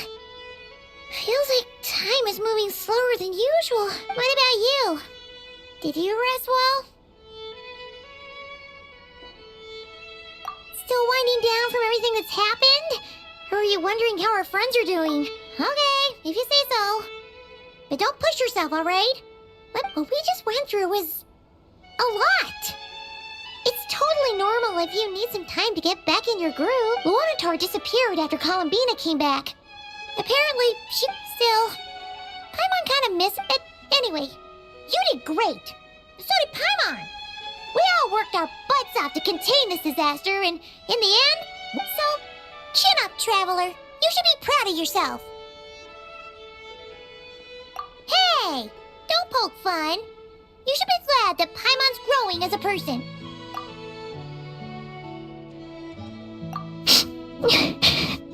Paimon didn't think you'd mention it. You have no idea how anxious Paimon was. She was worried sick about you. Well, if you really want to show Paimon you're sorry, you can...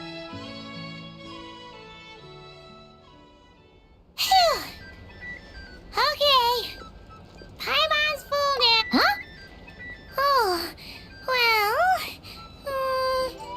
Hey there, Traveler and Paimon! Good morning!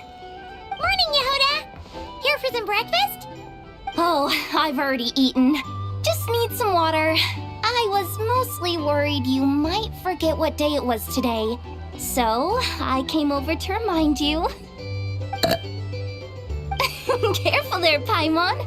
Too much food will make you drowsy. Don't let anyone catch you hiding at the back and nodding off during the league. You should probably be saying that to Aino. True. You know, I'm surprised that all these competing groups are actually Well, nothing like a region-wide calamity to bring people together. After that, surely even the most self-interested people have to realize that going it alone... Try telling Boss Neff that. She's not exactly... Really? But if she's so pessimistic about it, why'd she agree to be the Curatorium's representative? Probably 'cause... Even though Unity sounds like... I think things will work out, though. I swear, Notcry feels like one big family now. Paimon's with you on that one. And it seems like plenty of other people agree, too. Just listen to the bustling street. All right. Everyone's been rebuilding these last 2 weeks, and the evacuees have been coming back in droves. Life's slowly returning back to normal. Were you about to head out? There's still some time before the ceremony begins, you know. Yeah, we were gonna take a stroll around the square and say hi to some friends first. Sounds good. See you later then.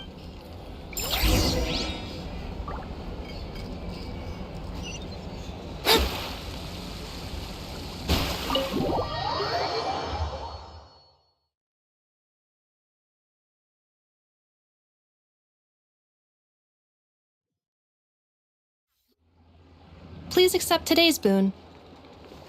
Have a night. Are Paimon's eyes deceiving her? Or is that Inefa? Hello there. Would you like a feast of the moon along with some snacks of the day? So, what's new, Inefa? It was only a few days ago when we last saw you, but it looks like you've joined the Frost Moon Scions in that time. And I know too? What are you talking about, Paimon? We're just here to— In the wake of the disaster, it's all hands on deck. We responded to Lauma's request for support. At times like these, the smallest good deed can inspire others and help them through the hard days ahead. And we're using eggs and heating tubes to make that a reality. Inefa! Did you hear that? The Traveler said I did good. That's because it's true, I know. Proposal. If you can resist eating today's dessert, I will provide you with compliments too. No way! Well, that proposal got shot down. I need something to get me through the hard times too, you know. Mom! Yes, dear. Go right ahead. Excuse me. Could I take a... She helped us get safely out of Notcry, and she helped us get back home. Of course she is. And since I'm the whiz kid who built her, that makes... But you stole my snacks. Oops. Shall we move to the open space near the center? Thank you. Aren't you the better pick for this job, Flint's? You underestimate yourself yet again, Master Ilua. Not at all. I rarely come by Nasha Town. I don't know any of the big shots here. All in good time. Socializing is a step-by-step journey. But you're much further ahead on that road, aren't you? You're not seeing the full picture. You know the truth now. My friends do not understand my habits. There is no question about it. The Lightkeepers need a representative in the League. Someone who is upright, cares about other people. You say it like you wouldn't make the cut. I am most flattered that you think I would. Sigh a little less, Master Ilua, and have more faith in yourself. All the Lightkeepers, that is precisely why Starshin and Nikita felt safe delegating such a... I'm sure we all also agree that we would sooner die of dehydration than manage to wrangle anything out of you in a discussion. My apologies. I am not in the habit... Whatever. I'll take the job. By the way, who else is part of this? Oh, it's quite the who's who of Notcry. There's the Moon Chanter of the Frostmoon Scions, the boss of the Curatorium of Secrets, a representative of the Voynich Guild, and even someone from the adorable Kromkake craft shop. I'm sure you will find speaking with them to be a... If you say so. I've never done this work before, but I'll do it. Not only is it our duty as Lightkeepers, but... An admirable attitude to take. The beacons are lit, Ilua. We're but one step away from breaking. We have the chance to band together and build our shared homeland into an Elysium. Yeah, you're right. Quite a few familiar faces have arrived. Let's go, shall we?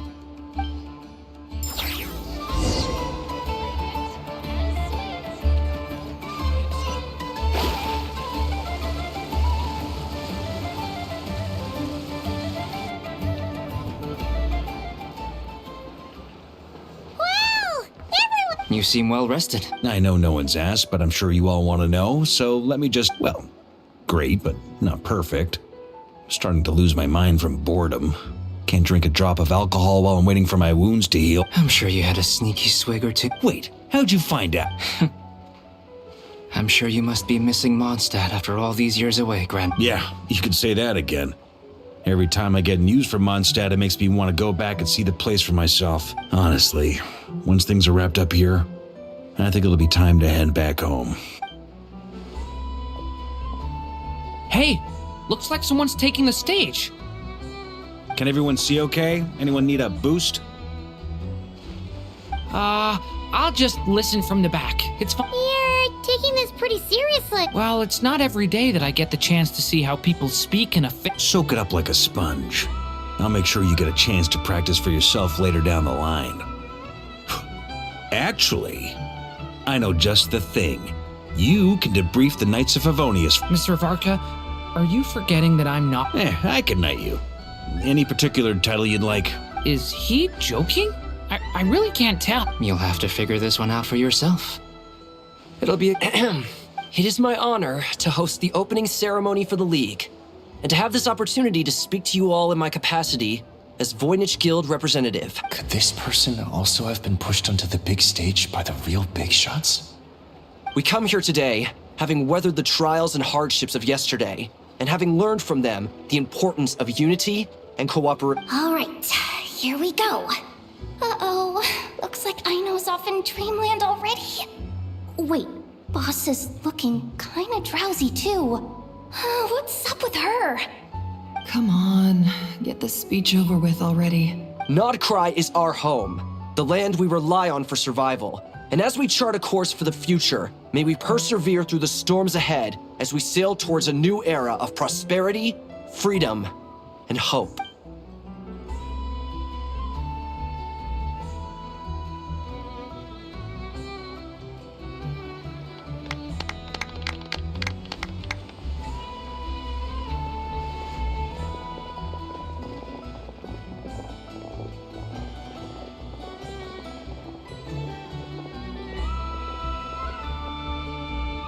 Looks like we'll have more opportunities to... I'm sure you'll cope, Lady Moonchanter, given how fleet of... Unfortunately, I suspect I'll be too busy at the curatorium to act as your host. We have a busy schedule, not to mention an It'll be all right. I'll just check your schedule with Yehuda well in advance. And if she's not available, I can simply ask Ashru. You...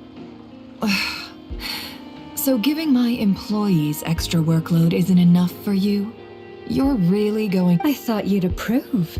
Aren't you forever increasing your That's a bold statement. Are all the Frost Moon Scions feeling more audacious now that your moon goddess has returned? Columbina's return has brought joy to all who care about her. As for the Frost Moon Scions, we are learning how to thrive independently, without relying on the moon goddess. It is up to us to make our home a more livable place. I like the word try. It's nice and non-committal. You can opt out at any time and still... You don't see a bright future for the Frost Moon Scions? Or did you mean the League? I'm just not as optimistic. The Frost Moon Scions should count themselves lucky that they have a leader as stubborn and but Nodcry's a big place, with all kinds of people. Most of them don't enjoy answering to a leader. Well, that's where you and... Unless... the curate... For now, yes. And that won't... What would make it worth your while? Getting out more than I put in. Right now, I'd barely break even. But I'll grant that it... Then maybe it's worth... All right, you can stop now.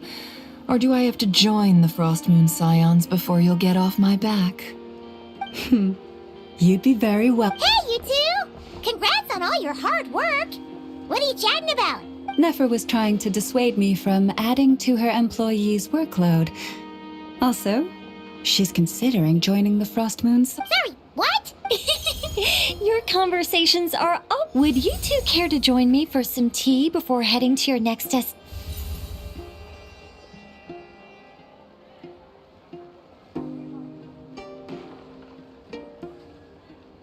Nicole? Wait, where are you? Sadly not. I'm otherwise occupied right now. I'm sorry, Paimon. If it's any consolation, let me say that how things appear on the surface is a far cry from what they are at their core. Perhaps you'll feel better if you focus on the fact you have a special line of communication with the great... Okay? Has something happened? No, or... Well, that's not ominous at all. Not for the time being. Just think of this as a general check-in to make sure this communication system is still running smoothly. Besides, it's good to chat. You could have just said so. Paimon got all worked up for nothing. Still, the best friendships are built through face-to-face interaction, you know. It's never gonna stop being weird having tea with you when you're not there and just talking to thin air. All right, fair point. I'll bear that in mind for next time.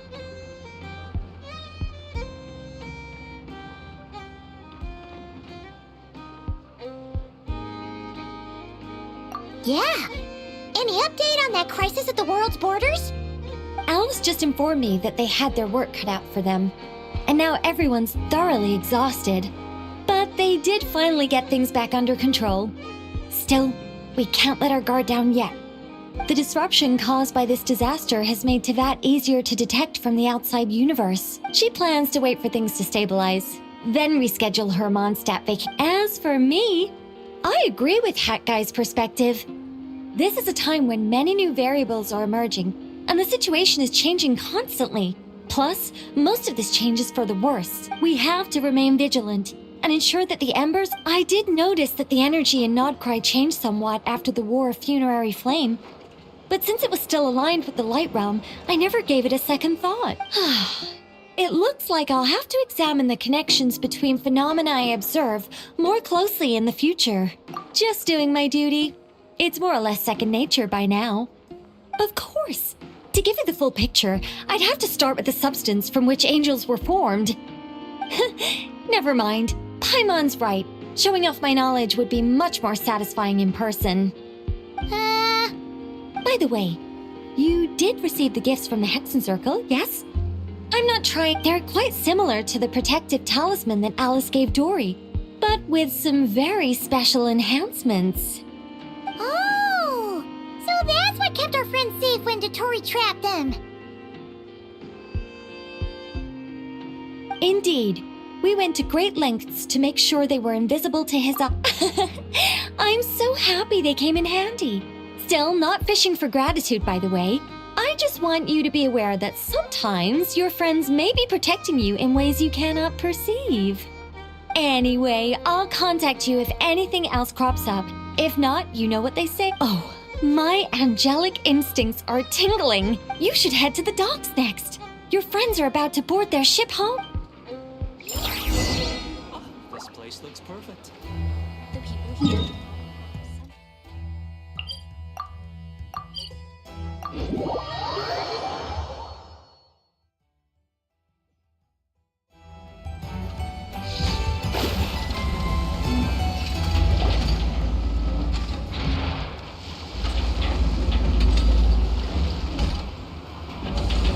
You're here.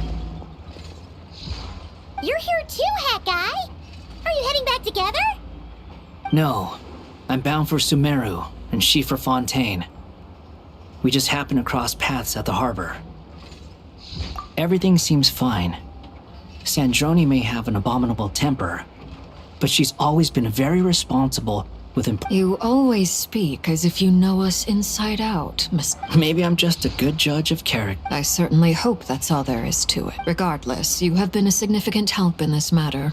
For that, you... I didn't do anything. Sandrone's the one who completed a seemingly impossible formula and turned the tide of the entire battle, even giving her life in the process. Even we were unaware that Sandrone had hidden the real formula inside Polonia's box. She managed to fool Dottore into thinking the formula was running in her system by installing an identical-looking decoy within her. She probably realized that she didn't have the strength to stop Dottore. But this way, she could... She always worked like that. Well, that's why I'm traveling to Fontaine. She made a request of me long ago, and the time has come to fulfill it. She said that should she ever fail in a mission, she'd like me to deliver her core and Polonia's to the Fontaine Research Institute. She also mentioned that she had made arrangements for people there to set her affairs in order. Some of her personal effects, such as her notes, were left to me. I've decided to take them back to the House of the Hearth, for safekeeping primarily, but also... However, there is one book among them that I'd like to leave in your care.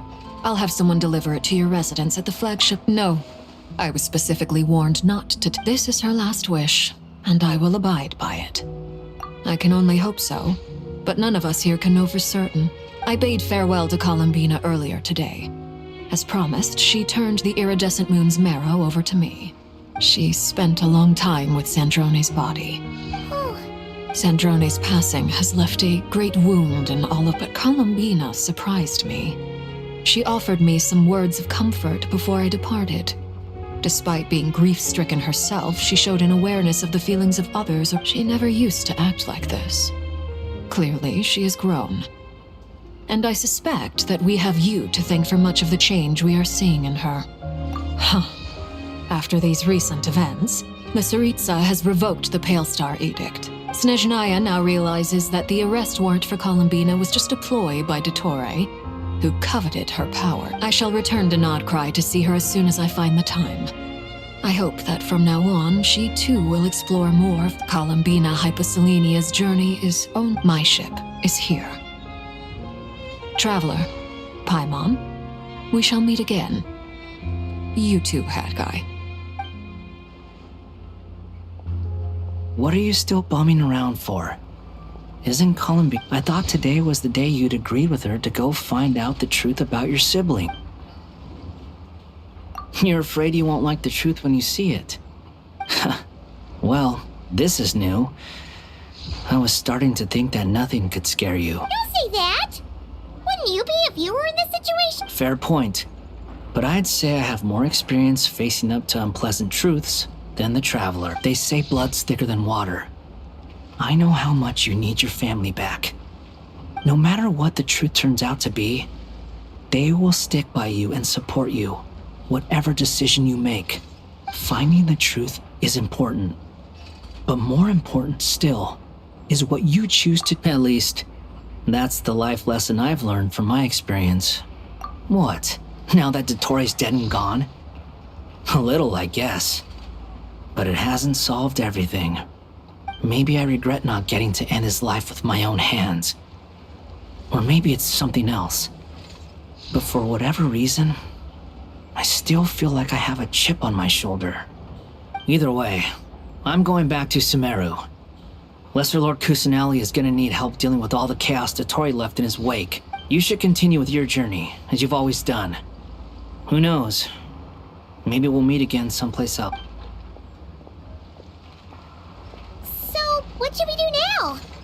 If you want to explore a bit more to steady those nerves, Paimon's after all. When Columbina said she knew where your ship was hidden, Paimon promised to give you two some alone time with the truth. It hasn't been all that long since we were last apart, sure, but with Columbina there, ain't no biggie. Paimon's sure you'd prefer to digest the news about your sister, but no matter what you see, just know you can share it with Paimon. Of course, if you can't make sense of something, let's give it some thought together. And even if we both can't glad to hear it. Feel better now? Alrighty. Next.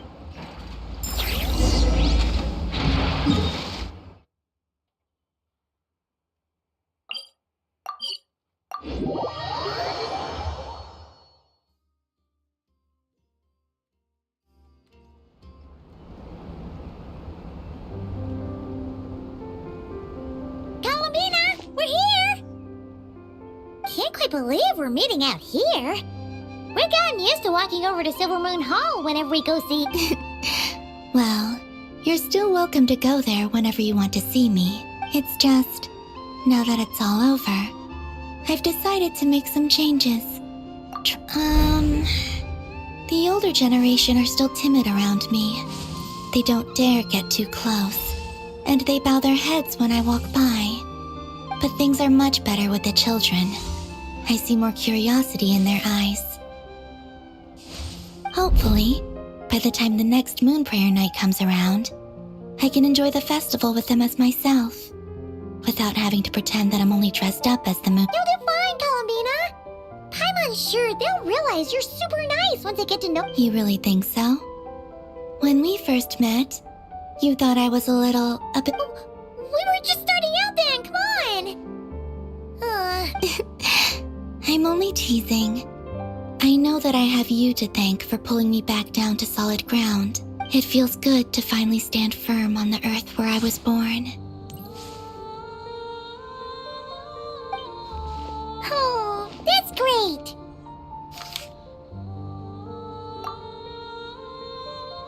Thank you. I'll make sure not to lose it this time. Well then, are you ready? Lumine, what happened to our spaceship back then? It's time to learn the truth at last. Good. Then let me open the way for you.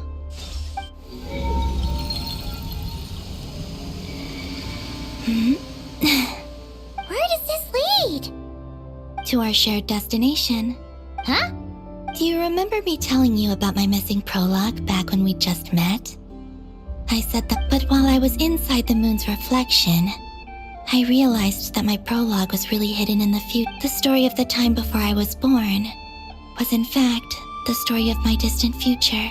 But when I obtained the Trilunar Authority and returned to our present reality, So yes, your spaceship. All this time, it has been hidden on the frost moon, which lay beyond the sky. The great ruler of the firmament. The heavenly Wait, them? Why would they do that? I don't know. Perhaps your ship contains something that is incompatible with Tevat. Oh, did I pick a bad time to say this? I know it must have been hard to work up the courage to do this. Maybe I should have waited until you were on the moon. With that would've been kinda mean, you know. Take me there. Oh? Whatever is hiding in that ship. It belongs to me. No one else has the right to decide whether I should or shouldn't know about it. Not even the heaven. Very well. You two take care, alright? Rest assured, Paimon. We will. Traveler, after you. Thinking about the story that we'll find hidden on the moon? Yes. And hoping that it has... Stories like that don't exist, you know? You don't believe in happy endings? I don't believe in ending.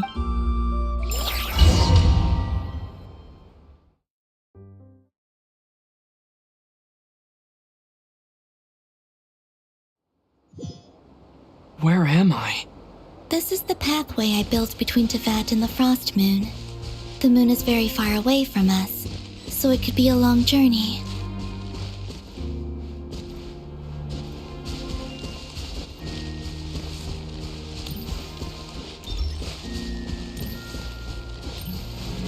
After I obtained the Trilunar Authority, I unwittingly saw past events from many of my friends' lives. One was Lauma. She was so young when they chose her to be the Moon Chanter. From then on, the Frost Moon Scions looked to her to bring messages from their goddess. But, for better or worse, I had left Hisi Island before she was ever born. It was not until much, much later that she met me. I think it's for the best. Because of the way things turned out, you had the opportunity to become friends. You're right. In that sense, I think we were both very lucky.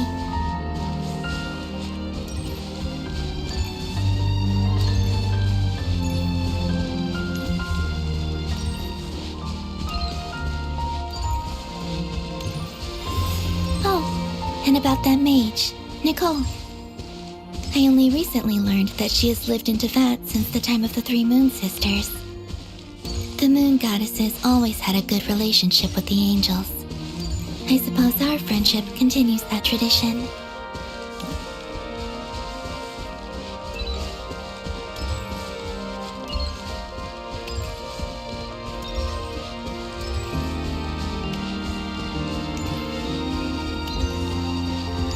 And then, there's Sandrone. I never knew that much about her, beyond the fact that she was created by someone called the Lord Artificer. She, too, suffered for a long time before joining the Fatui.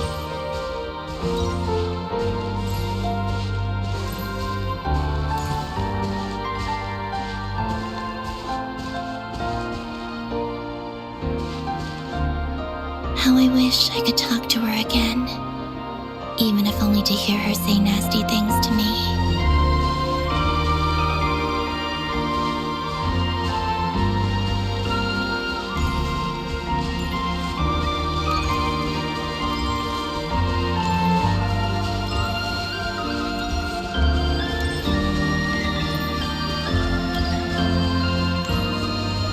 Also, I saw your siblings' story.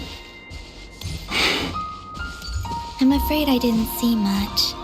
It seems that she rarely came to the surface, where the moonlight shines.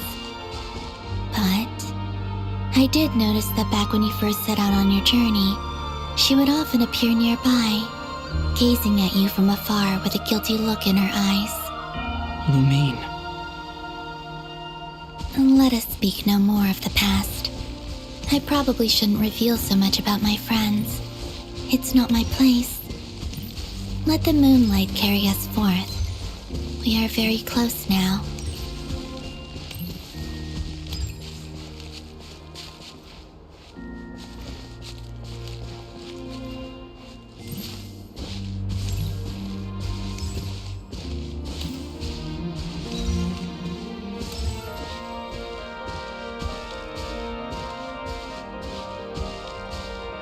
After this, I'd like to bring some kuhenki to the moon as well. If they're willing, of course. What about your other friends? Will you bring them to visit too? Certainly. But I'll need to tidy the place up first. This home hasn't received any guests in a long, long time.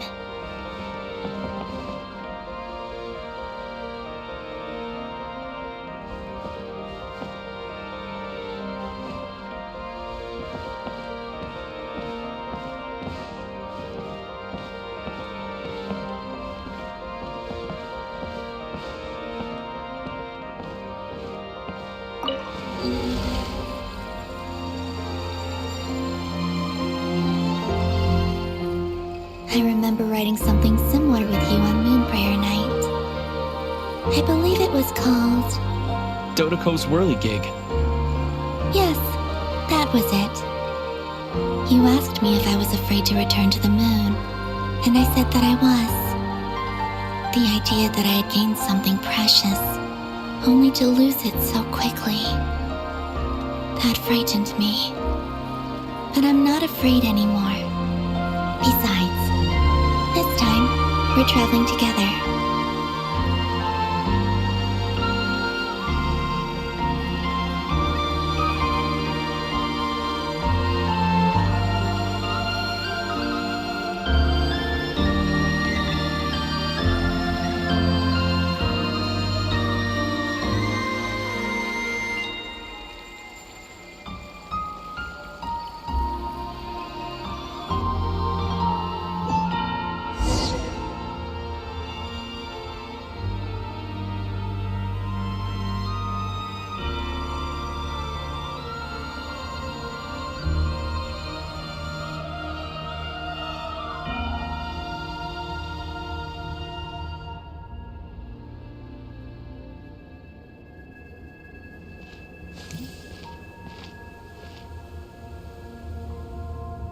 We're here.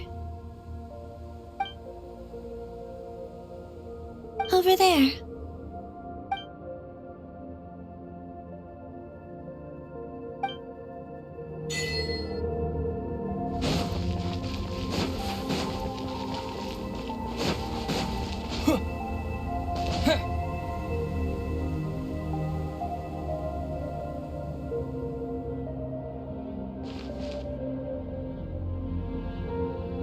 Our spaceship.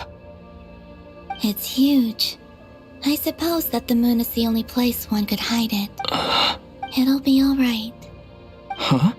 The way you feel in this moment, I went through it too, on Moon Prayer Night. The door was solitude for me once meant living a life in which even I was absent. But that night, solitude meant throwing away the life I had gained. Columbina. Go. Retrieve the part of your life that was once lost. Trust me, you will lose nothing by doing so. Look, Teyvat is right there. All of our friends are down there, waiting for us. You're right. Thanks, Columbina.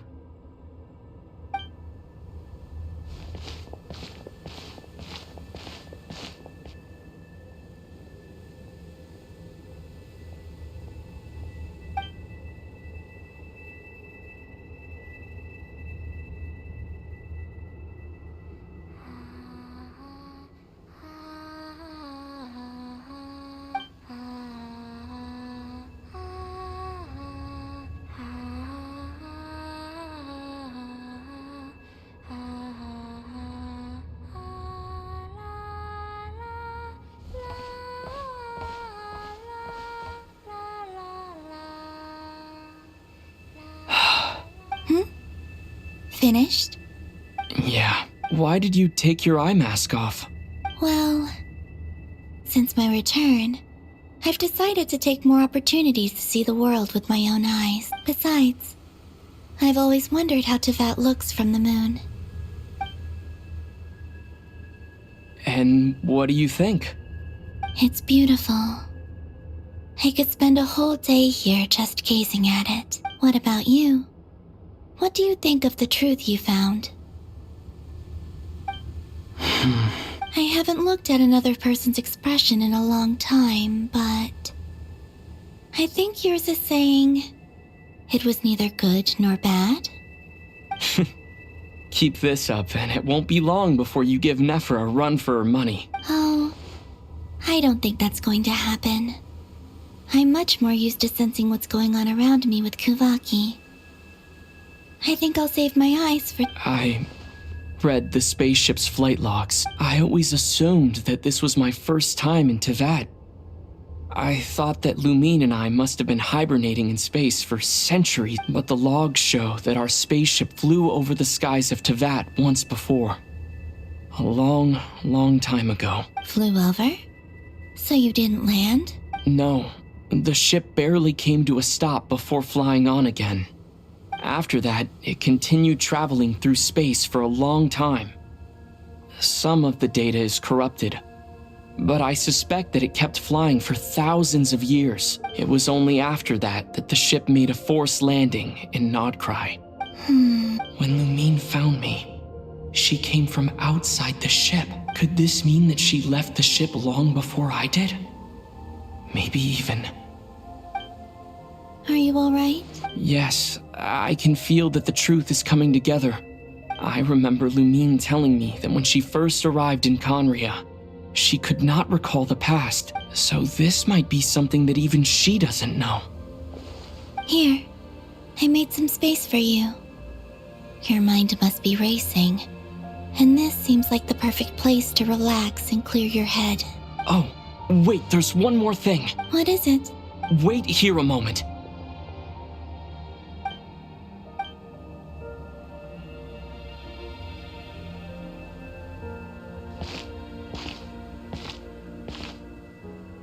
Hey, Columbina.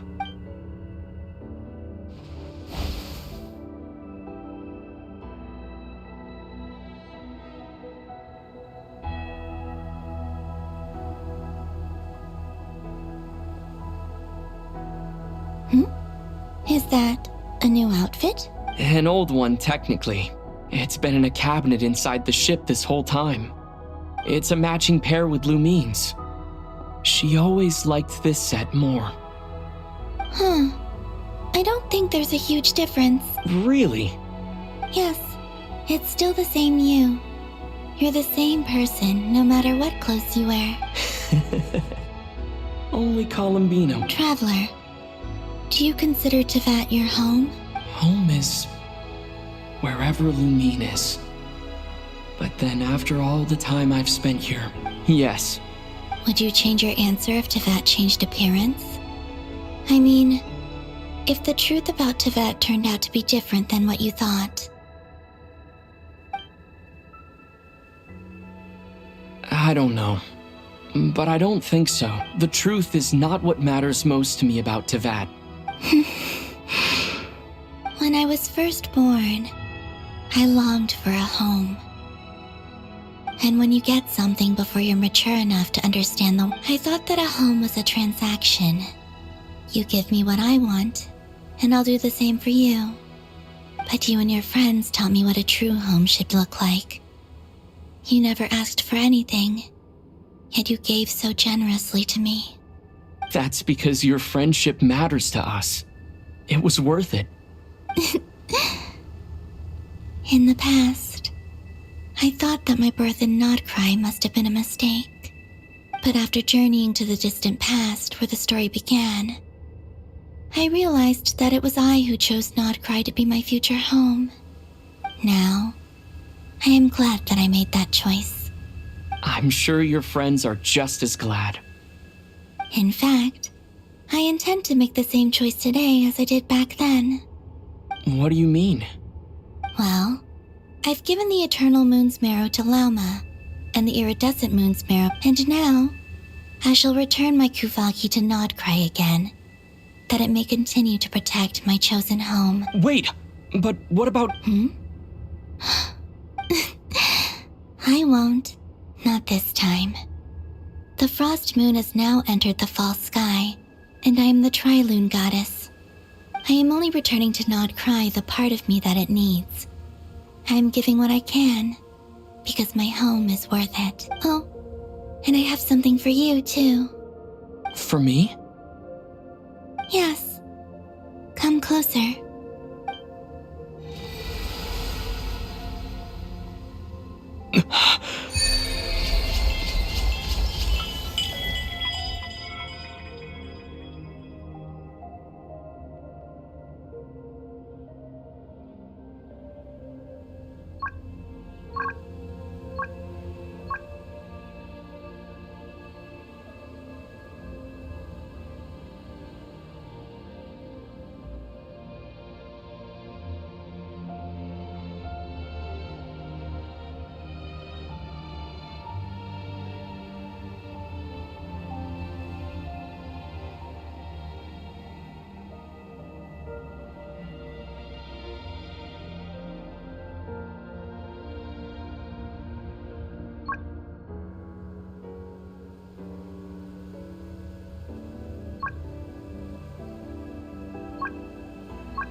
What was that? I lifted some of the restrictions this world placed on you. I trust that My power. It feels like it's grown. I can use the elements more freely. Thank you. You're welcome. I see you as family, and after everything you've done for me, In fact, no. It's not because I owe you. It's because you're worth it. Here, this flower is for you.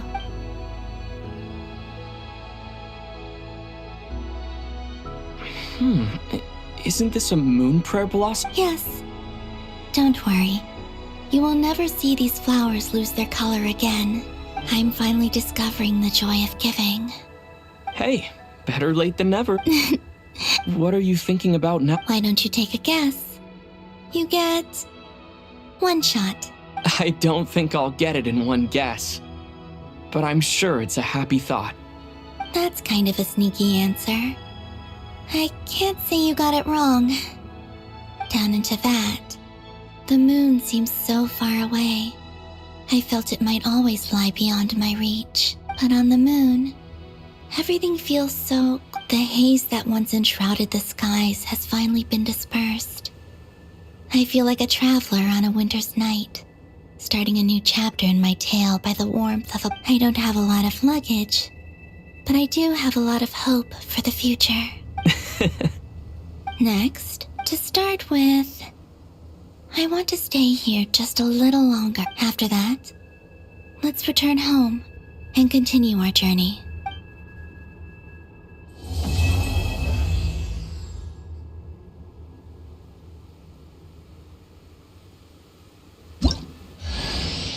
These clothes bring back so many memories.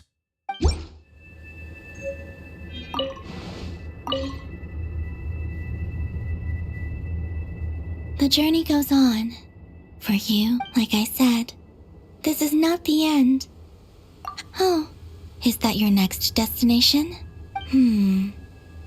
Most people would probably tell you to pack some warm clothes. But I experience things differently than most. In fact, it is home to quite a wondrous heat source. I think they call it Kreshnik's torch. Every city in Snezhnaya is built around one of them. I sensed the energy it gave off as I was passing by on a railway train. I also recommend the Korolievsky troupe in Snezhnograd. They give performances quite regularly, and entry was free for harbingers. I liked them a lot. Ice cold and sharp. Crystal clear in some ways, yet profoundly unfathomable in others. Like the thick layer... That's just the impression that Tsaritsa gives me. I was never able to glimpse what truly lies beneath that. In fact, I don't think the people of Snezhnaya even know what kind of power their god wields. Maybe that's because the Tsaritsa herself has never acknowledged, nor accepted that power. There's Regrator, the Rooster, and the Jester. Between them, they control a lot of what happens in Snezhnaya. But I could never wrap my head around how exactly power is split between them. I just know they are each responsible for many specific domains. I noticed that the rooster and regrator often appeared to get along on the surface. But I wasn't particularly interested, so I tended to keep my distance. Now that I think about it, the term Mistelton often seemed to come up in connection with Project Stuja. Once things settle down in Nodcry, I'd like to explore the world beyond Snezhnaya. You've told me so many stories about the other places you've been to, and all the friends you've made there. I'm curious to visit those nations and see them for myself. It would also help me learn more about the journey that has made you into the person you are today.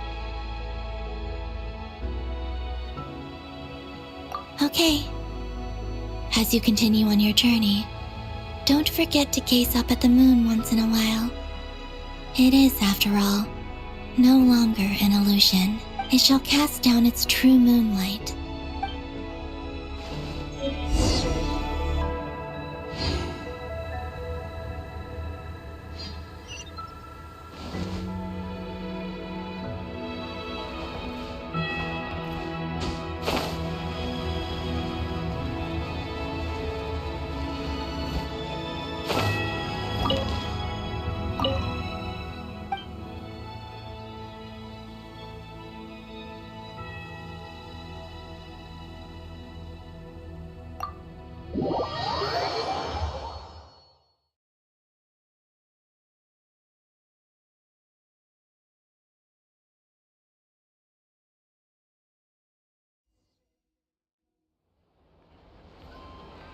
To Jean, acting Grand Master of the Knights of... this preamble is such a pain to write. It's probably high time we got rid of this acting, but I trust that Dern has updated you all on recent events.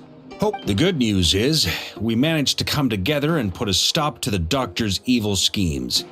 With that, I think as for the Fatui, not counting the Damselette, aka the Moon Goddess, who has left their organization, we found ourselves allied in this instance with both the Knave and Marionette. May she rest in peace. As ever, we find ourselves better off for making friends rather than enemies.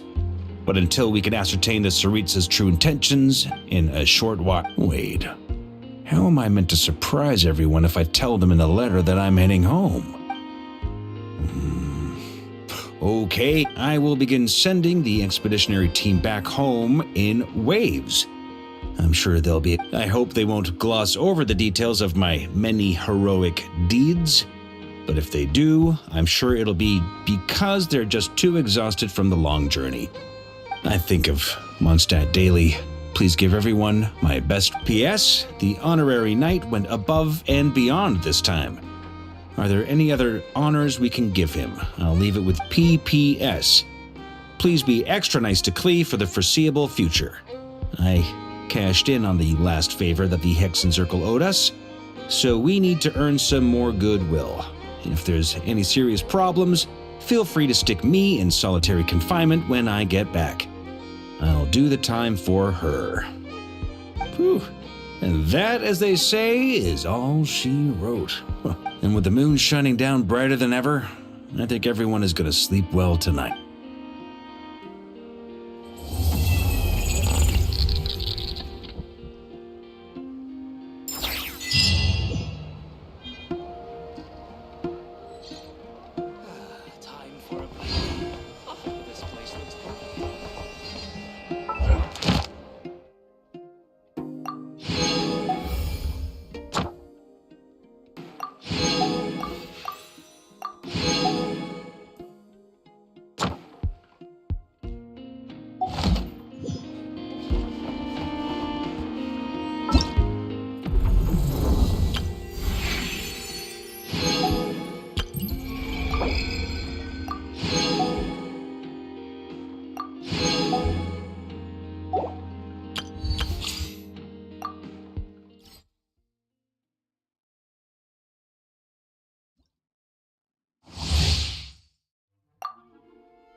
closer.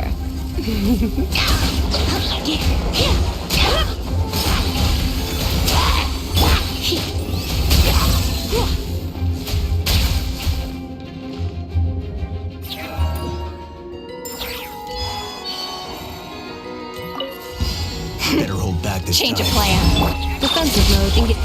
Poor lost.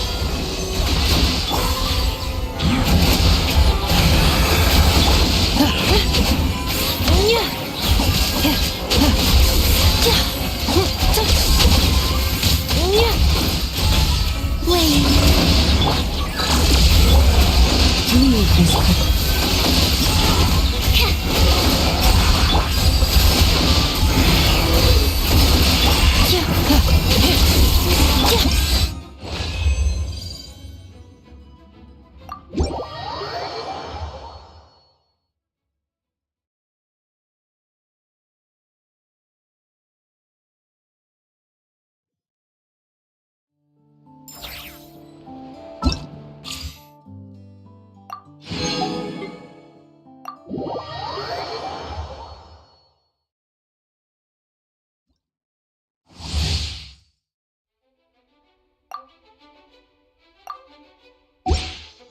Accelerating. Insulation chamber deployed.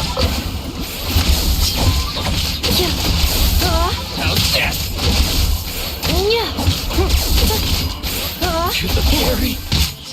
Rain outlines your fate. No rest. Animal tech 63. Cleanup sequence initiated. Stay clear.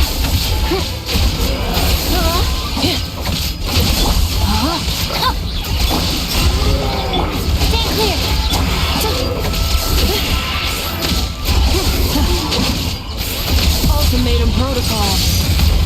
Defensive mode engaged.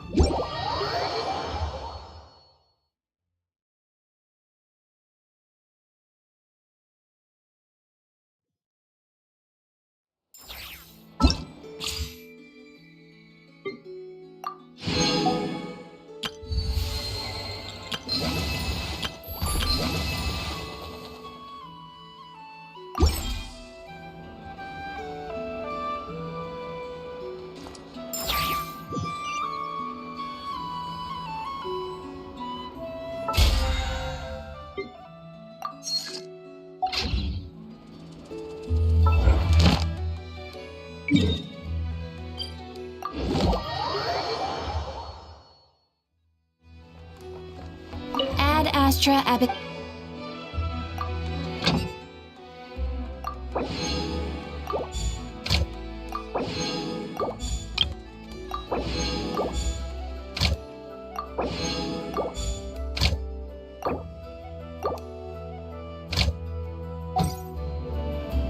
Ad Astra. Thank you for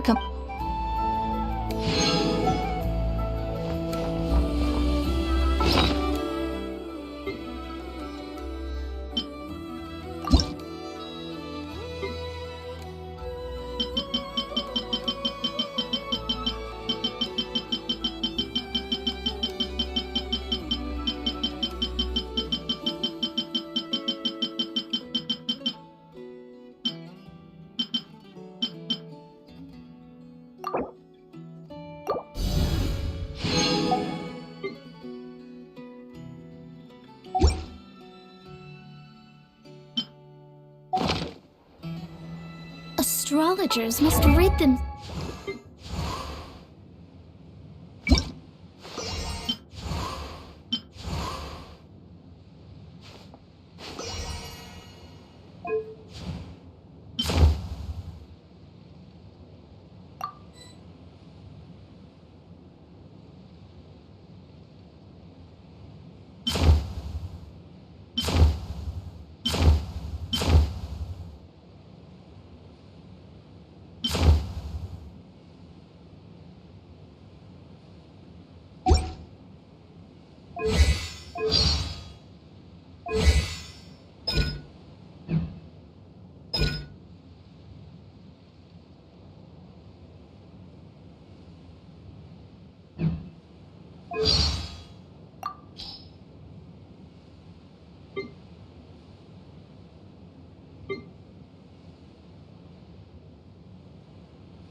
I heard Aunt Alice tell a very Desires. Only by ridding one.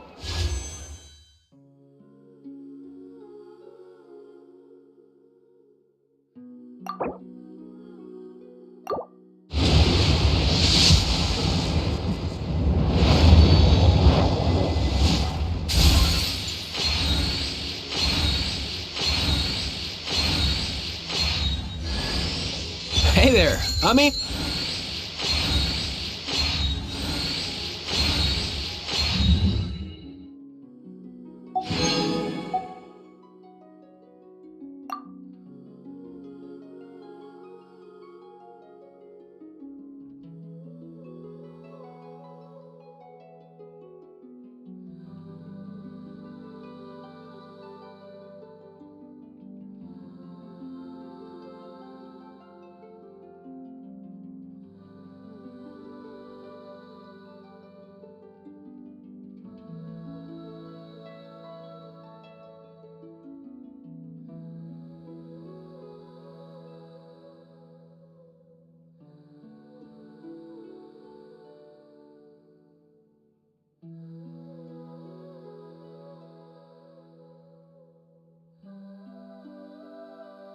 Self of clutter, can one see the true world around them?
Overruled.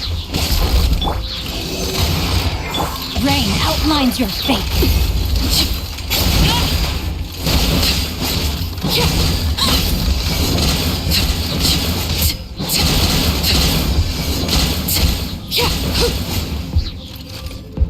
Laid bare. Let's light it up. Know my sword.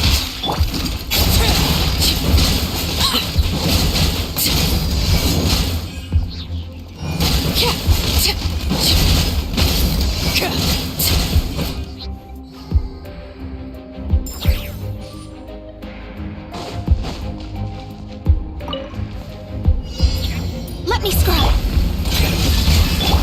Strike a pose. Paradigm shift. Merciless.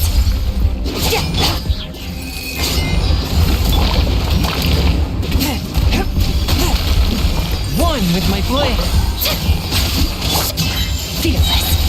Into the void.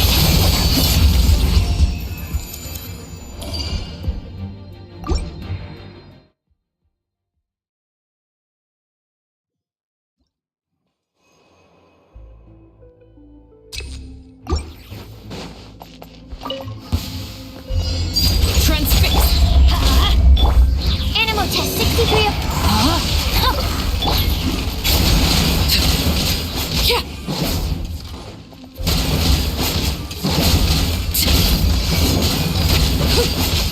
Yeah.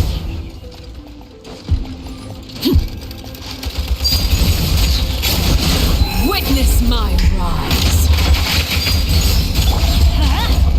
Stand clear. Rain outlines your fate.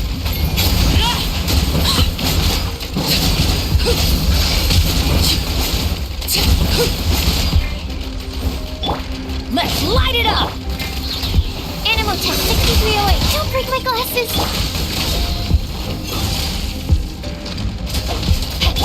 Laid bare. Huh? Everybody stand back!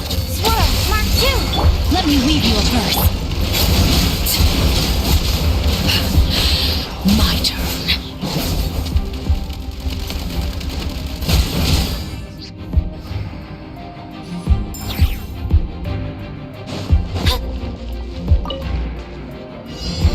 Shadows of A touch of frost.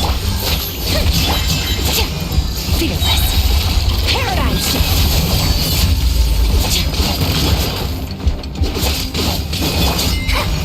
Let me scry. Yoo-hoo! Ah. Forth, my blade. Merciless. Into the void.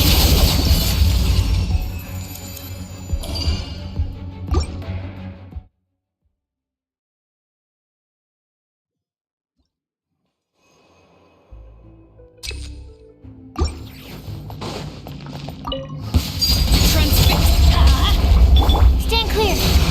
No, my sword! My turn. This is where you fall. Laid bare.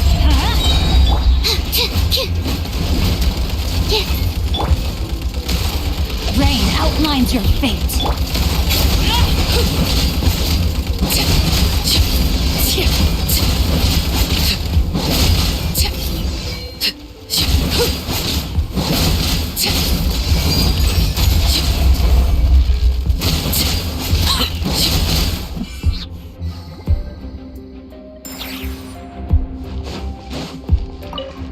Delve into destiny.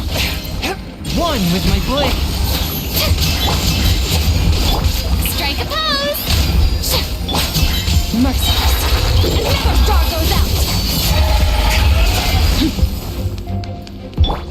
Shadows of fate! Sword!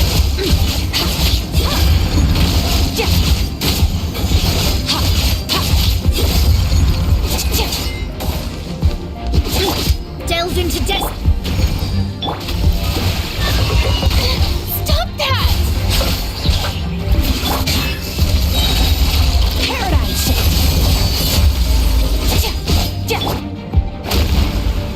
Shadows of fate! Let me scry! A touch of frost. Fearless!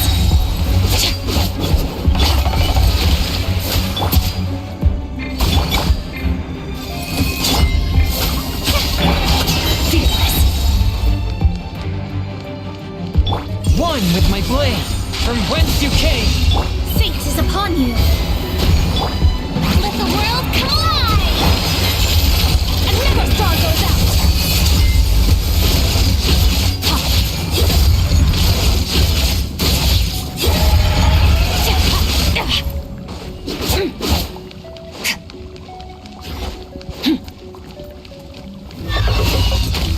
Fearless.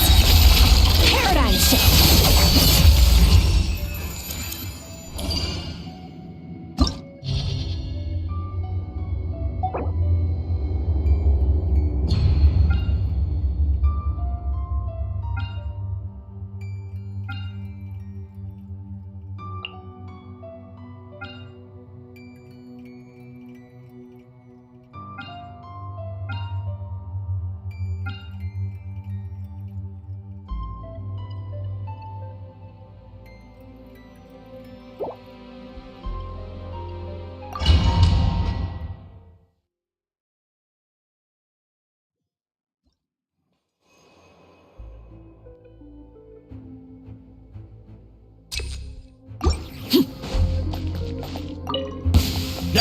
Transfixed!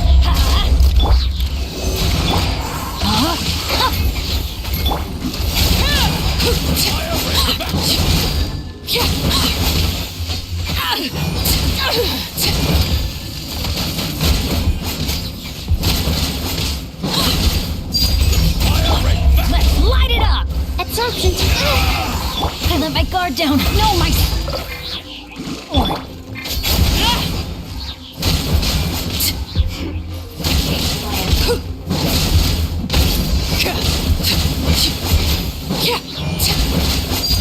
Resistance is futile. Animal time to act. Not good.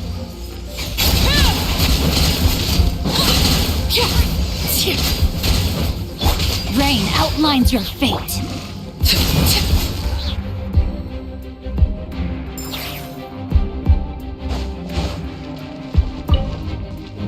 Delves into shower me with praise. Another star goes out. Fearless.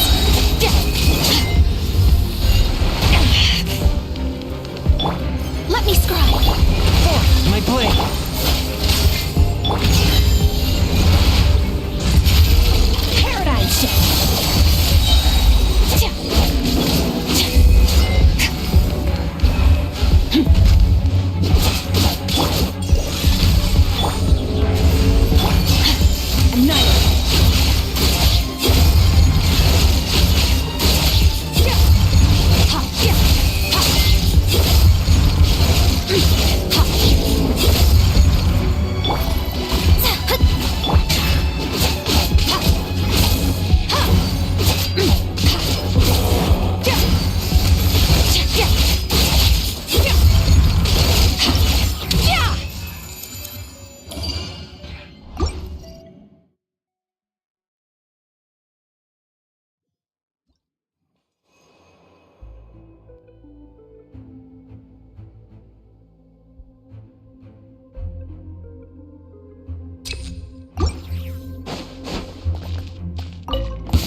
All right, here comes another Let's one. light it up.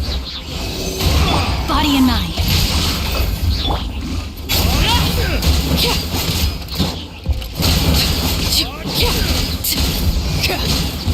I'll make short work of you.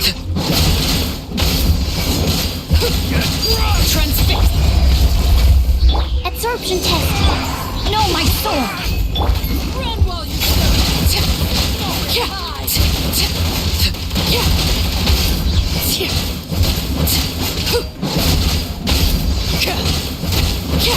Overruled.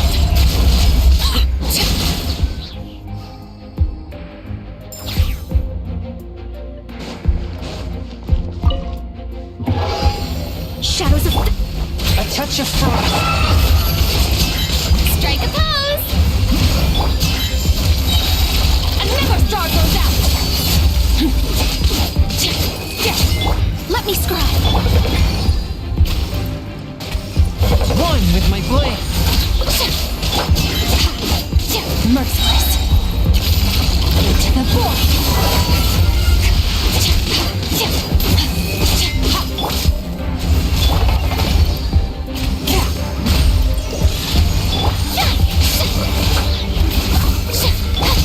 Merciless. Paradigm shift.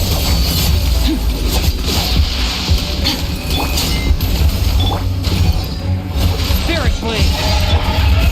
May I present? Fearless. Another star goes out.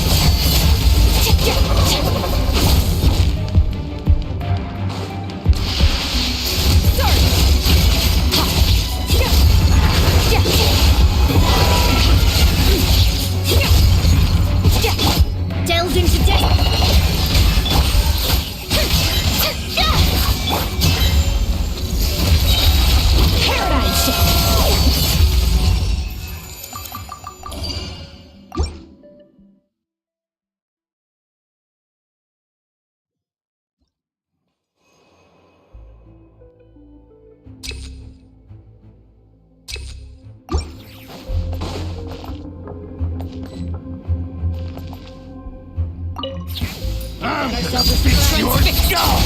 Everlasting as the moon. Animal test 63. Time to act. Rain outlines your fate.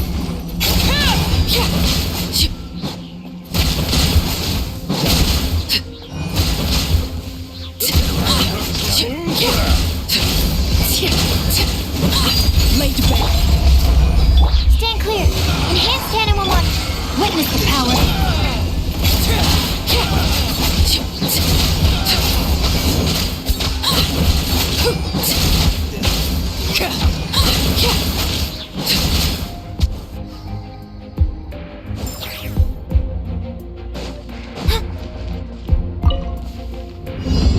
Let me scry.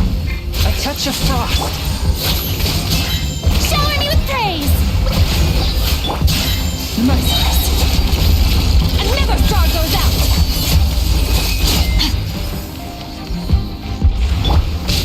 Written in the stars. From whence you came. Time to shine. Extinguish.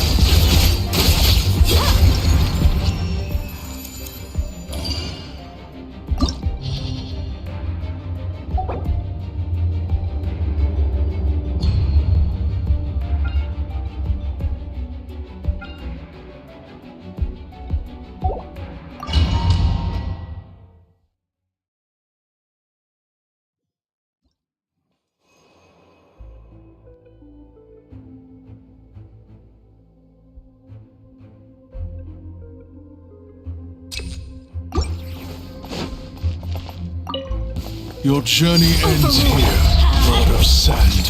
Your sacrifice is No, ready. my sword. Body enough.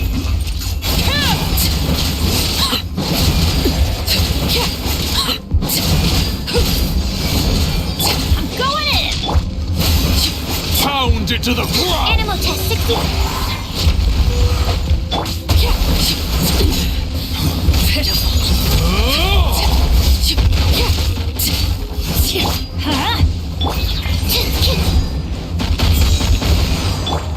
Rain outlines your fate.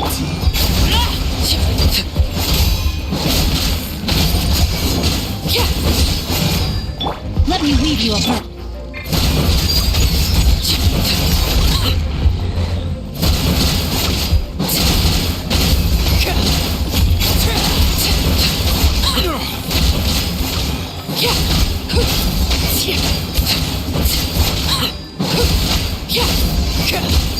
Your journey ends here, Lord of Sand.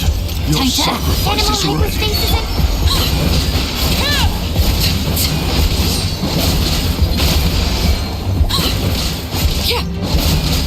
Witness my rise. Laid bare. Stand clear. Don't break my glasses.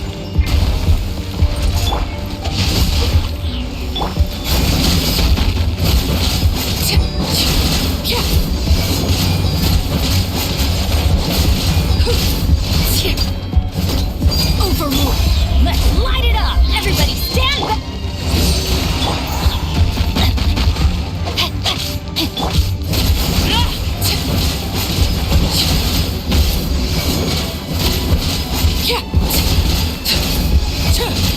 Pound it to the ground! Transfix. No, my sword.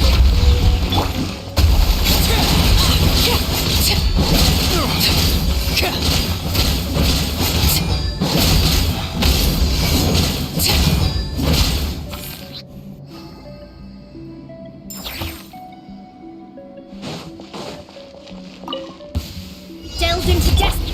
One with my blade. Paradise shift.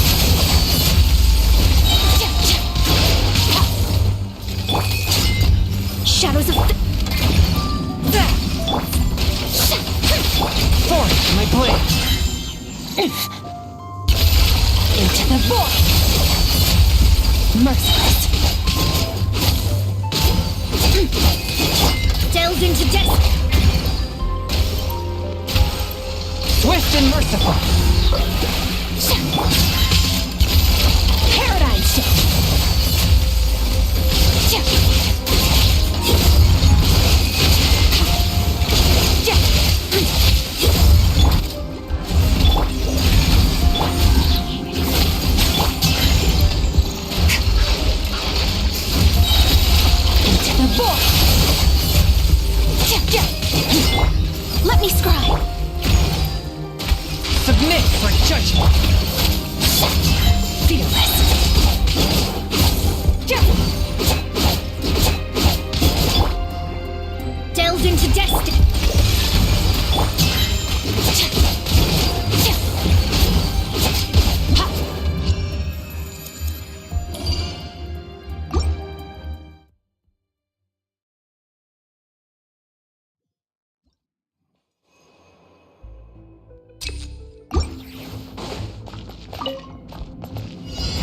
Laid bare. Witness the power of the...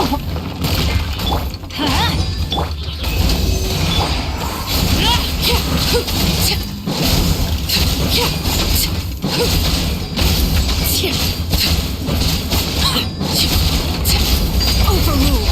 Let's light it up.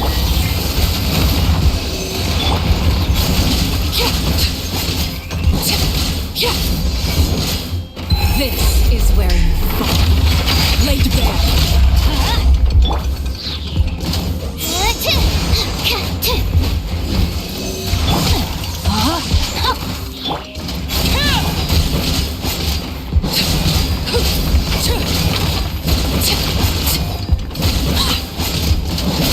Enhanced animal module. Transfix. No, my sword!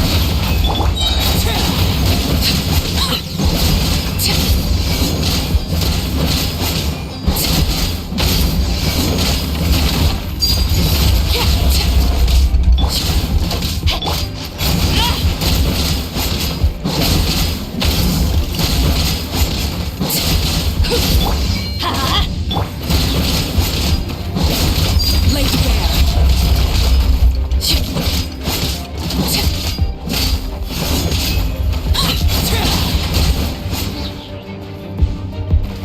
I'm going in! Let me weave you a verse.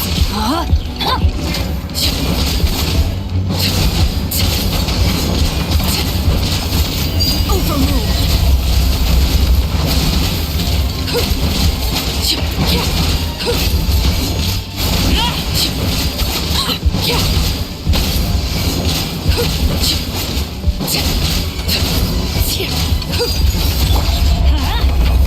Absorption test. Rain outlines your fate.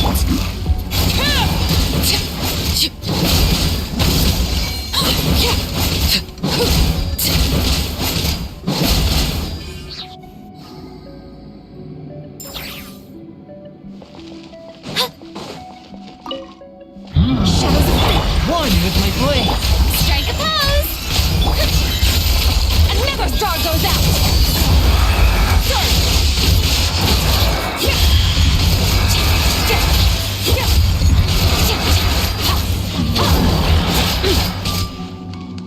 Delves into destiny.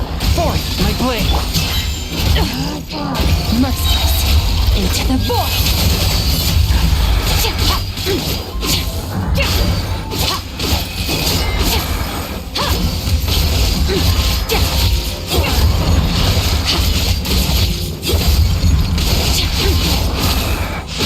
Shadows of fate.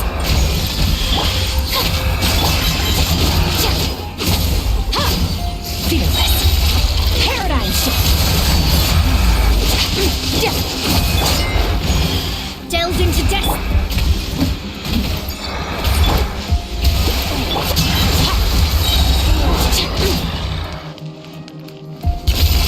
Another star goes out.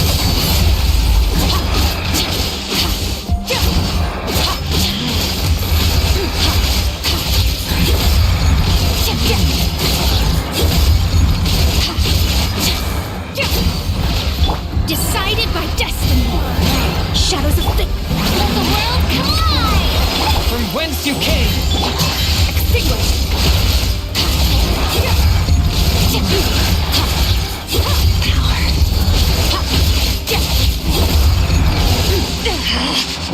A touch of frost. Let me scribe.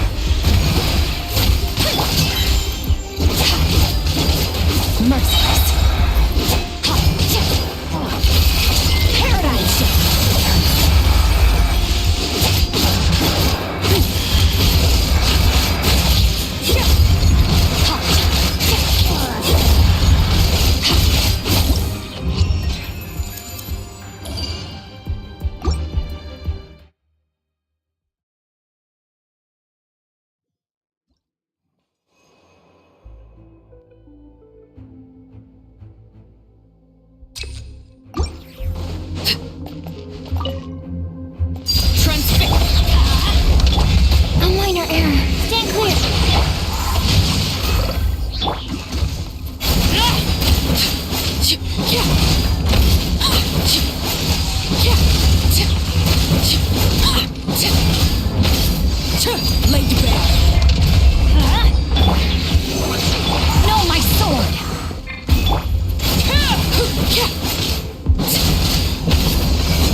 your fate.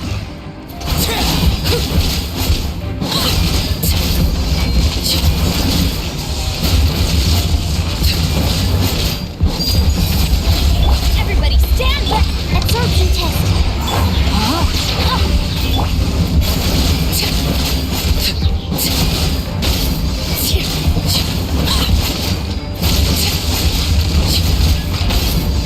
Laid bare. Animal test 6308.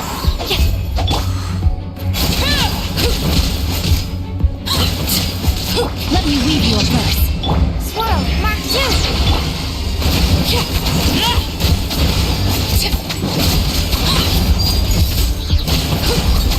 I'm going in!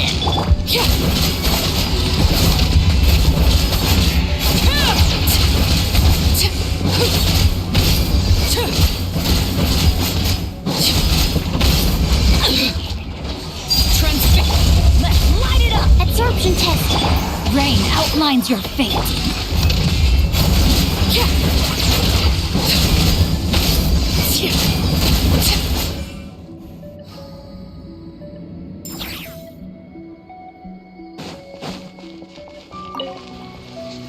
Shadows of...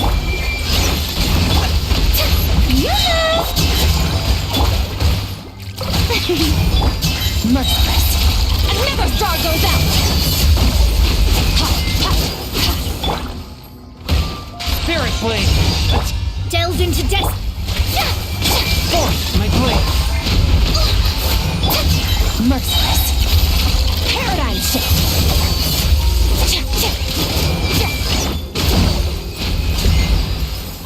Let me scry. A touch of frost. Fearless. Another star goes out. Written in the stars. Submit for judgment. Time to shine.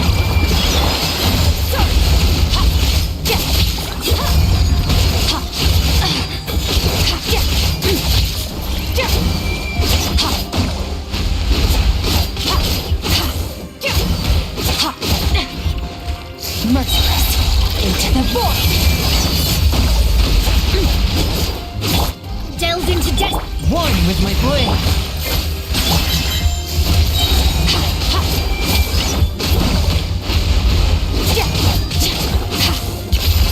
Another star goes out.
can only but be accepted.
Afraid?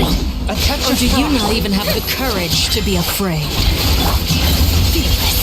Paradigm shift. Is it my turn now? Strike a pose!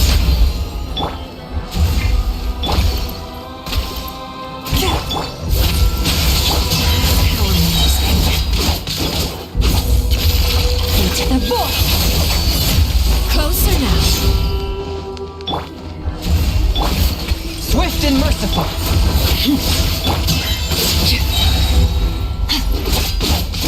Is it my turn now? Another star goes out! Now that's more like it. Let me scry. From whence you came. How amusing. Merciless. Paradigm shift. With the fall of darkness, destruction shall rise. Have a taste of purgatory.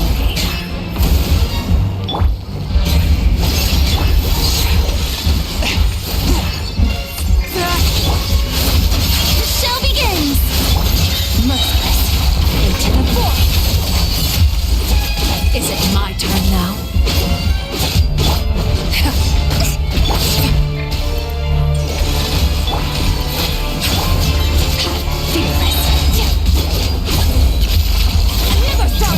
The countdown has begun. Like a fly tangled in a web.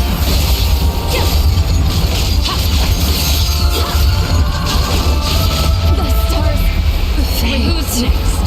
Black. How amusing.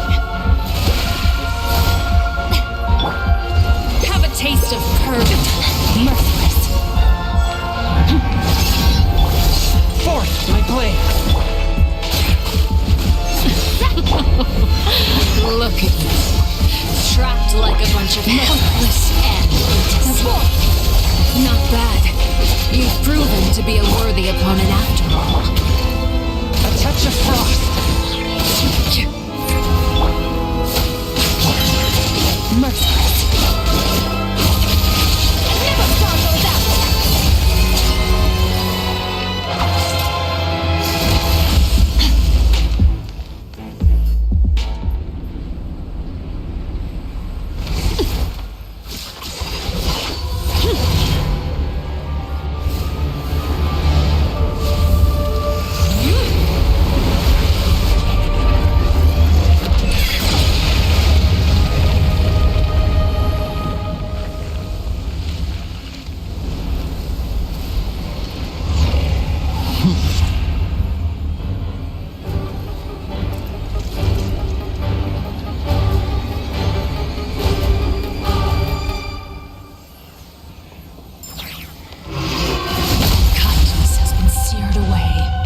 My blade Shadows is of all that fate. remains. Swift and merciful. How brilliant! Merciless. Into the void. That's more like. Spirit blade. Attack! Let me scribe. Fearless. Paradigm shift. Your punishment made manifest. Delved into destiny. Merciless. Into the void. Decided by destiny. The sun and moon have set. Only ruin remains. Fearless. All hope has been extinguished. Let my name echo in song. Forth, my blade. Never star goes out.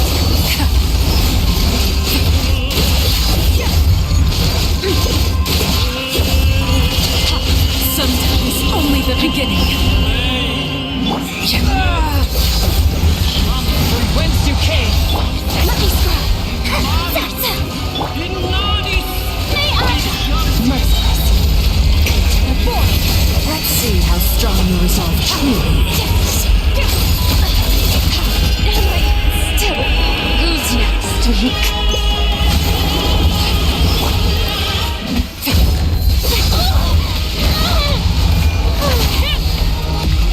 Shower me with praise. One with my blade. But this spells the end of the exorcist.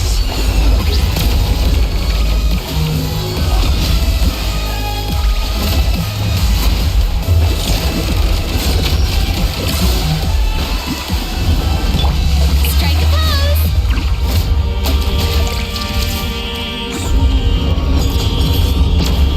The sun and moon have set. Only ruin remains. You struggle in vain.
What should I choose?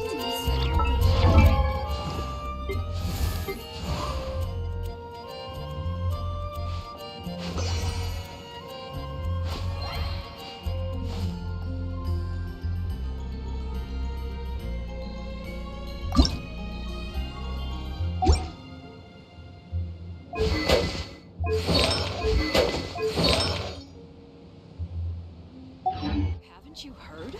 There's a strange water in here.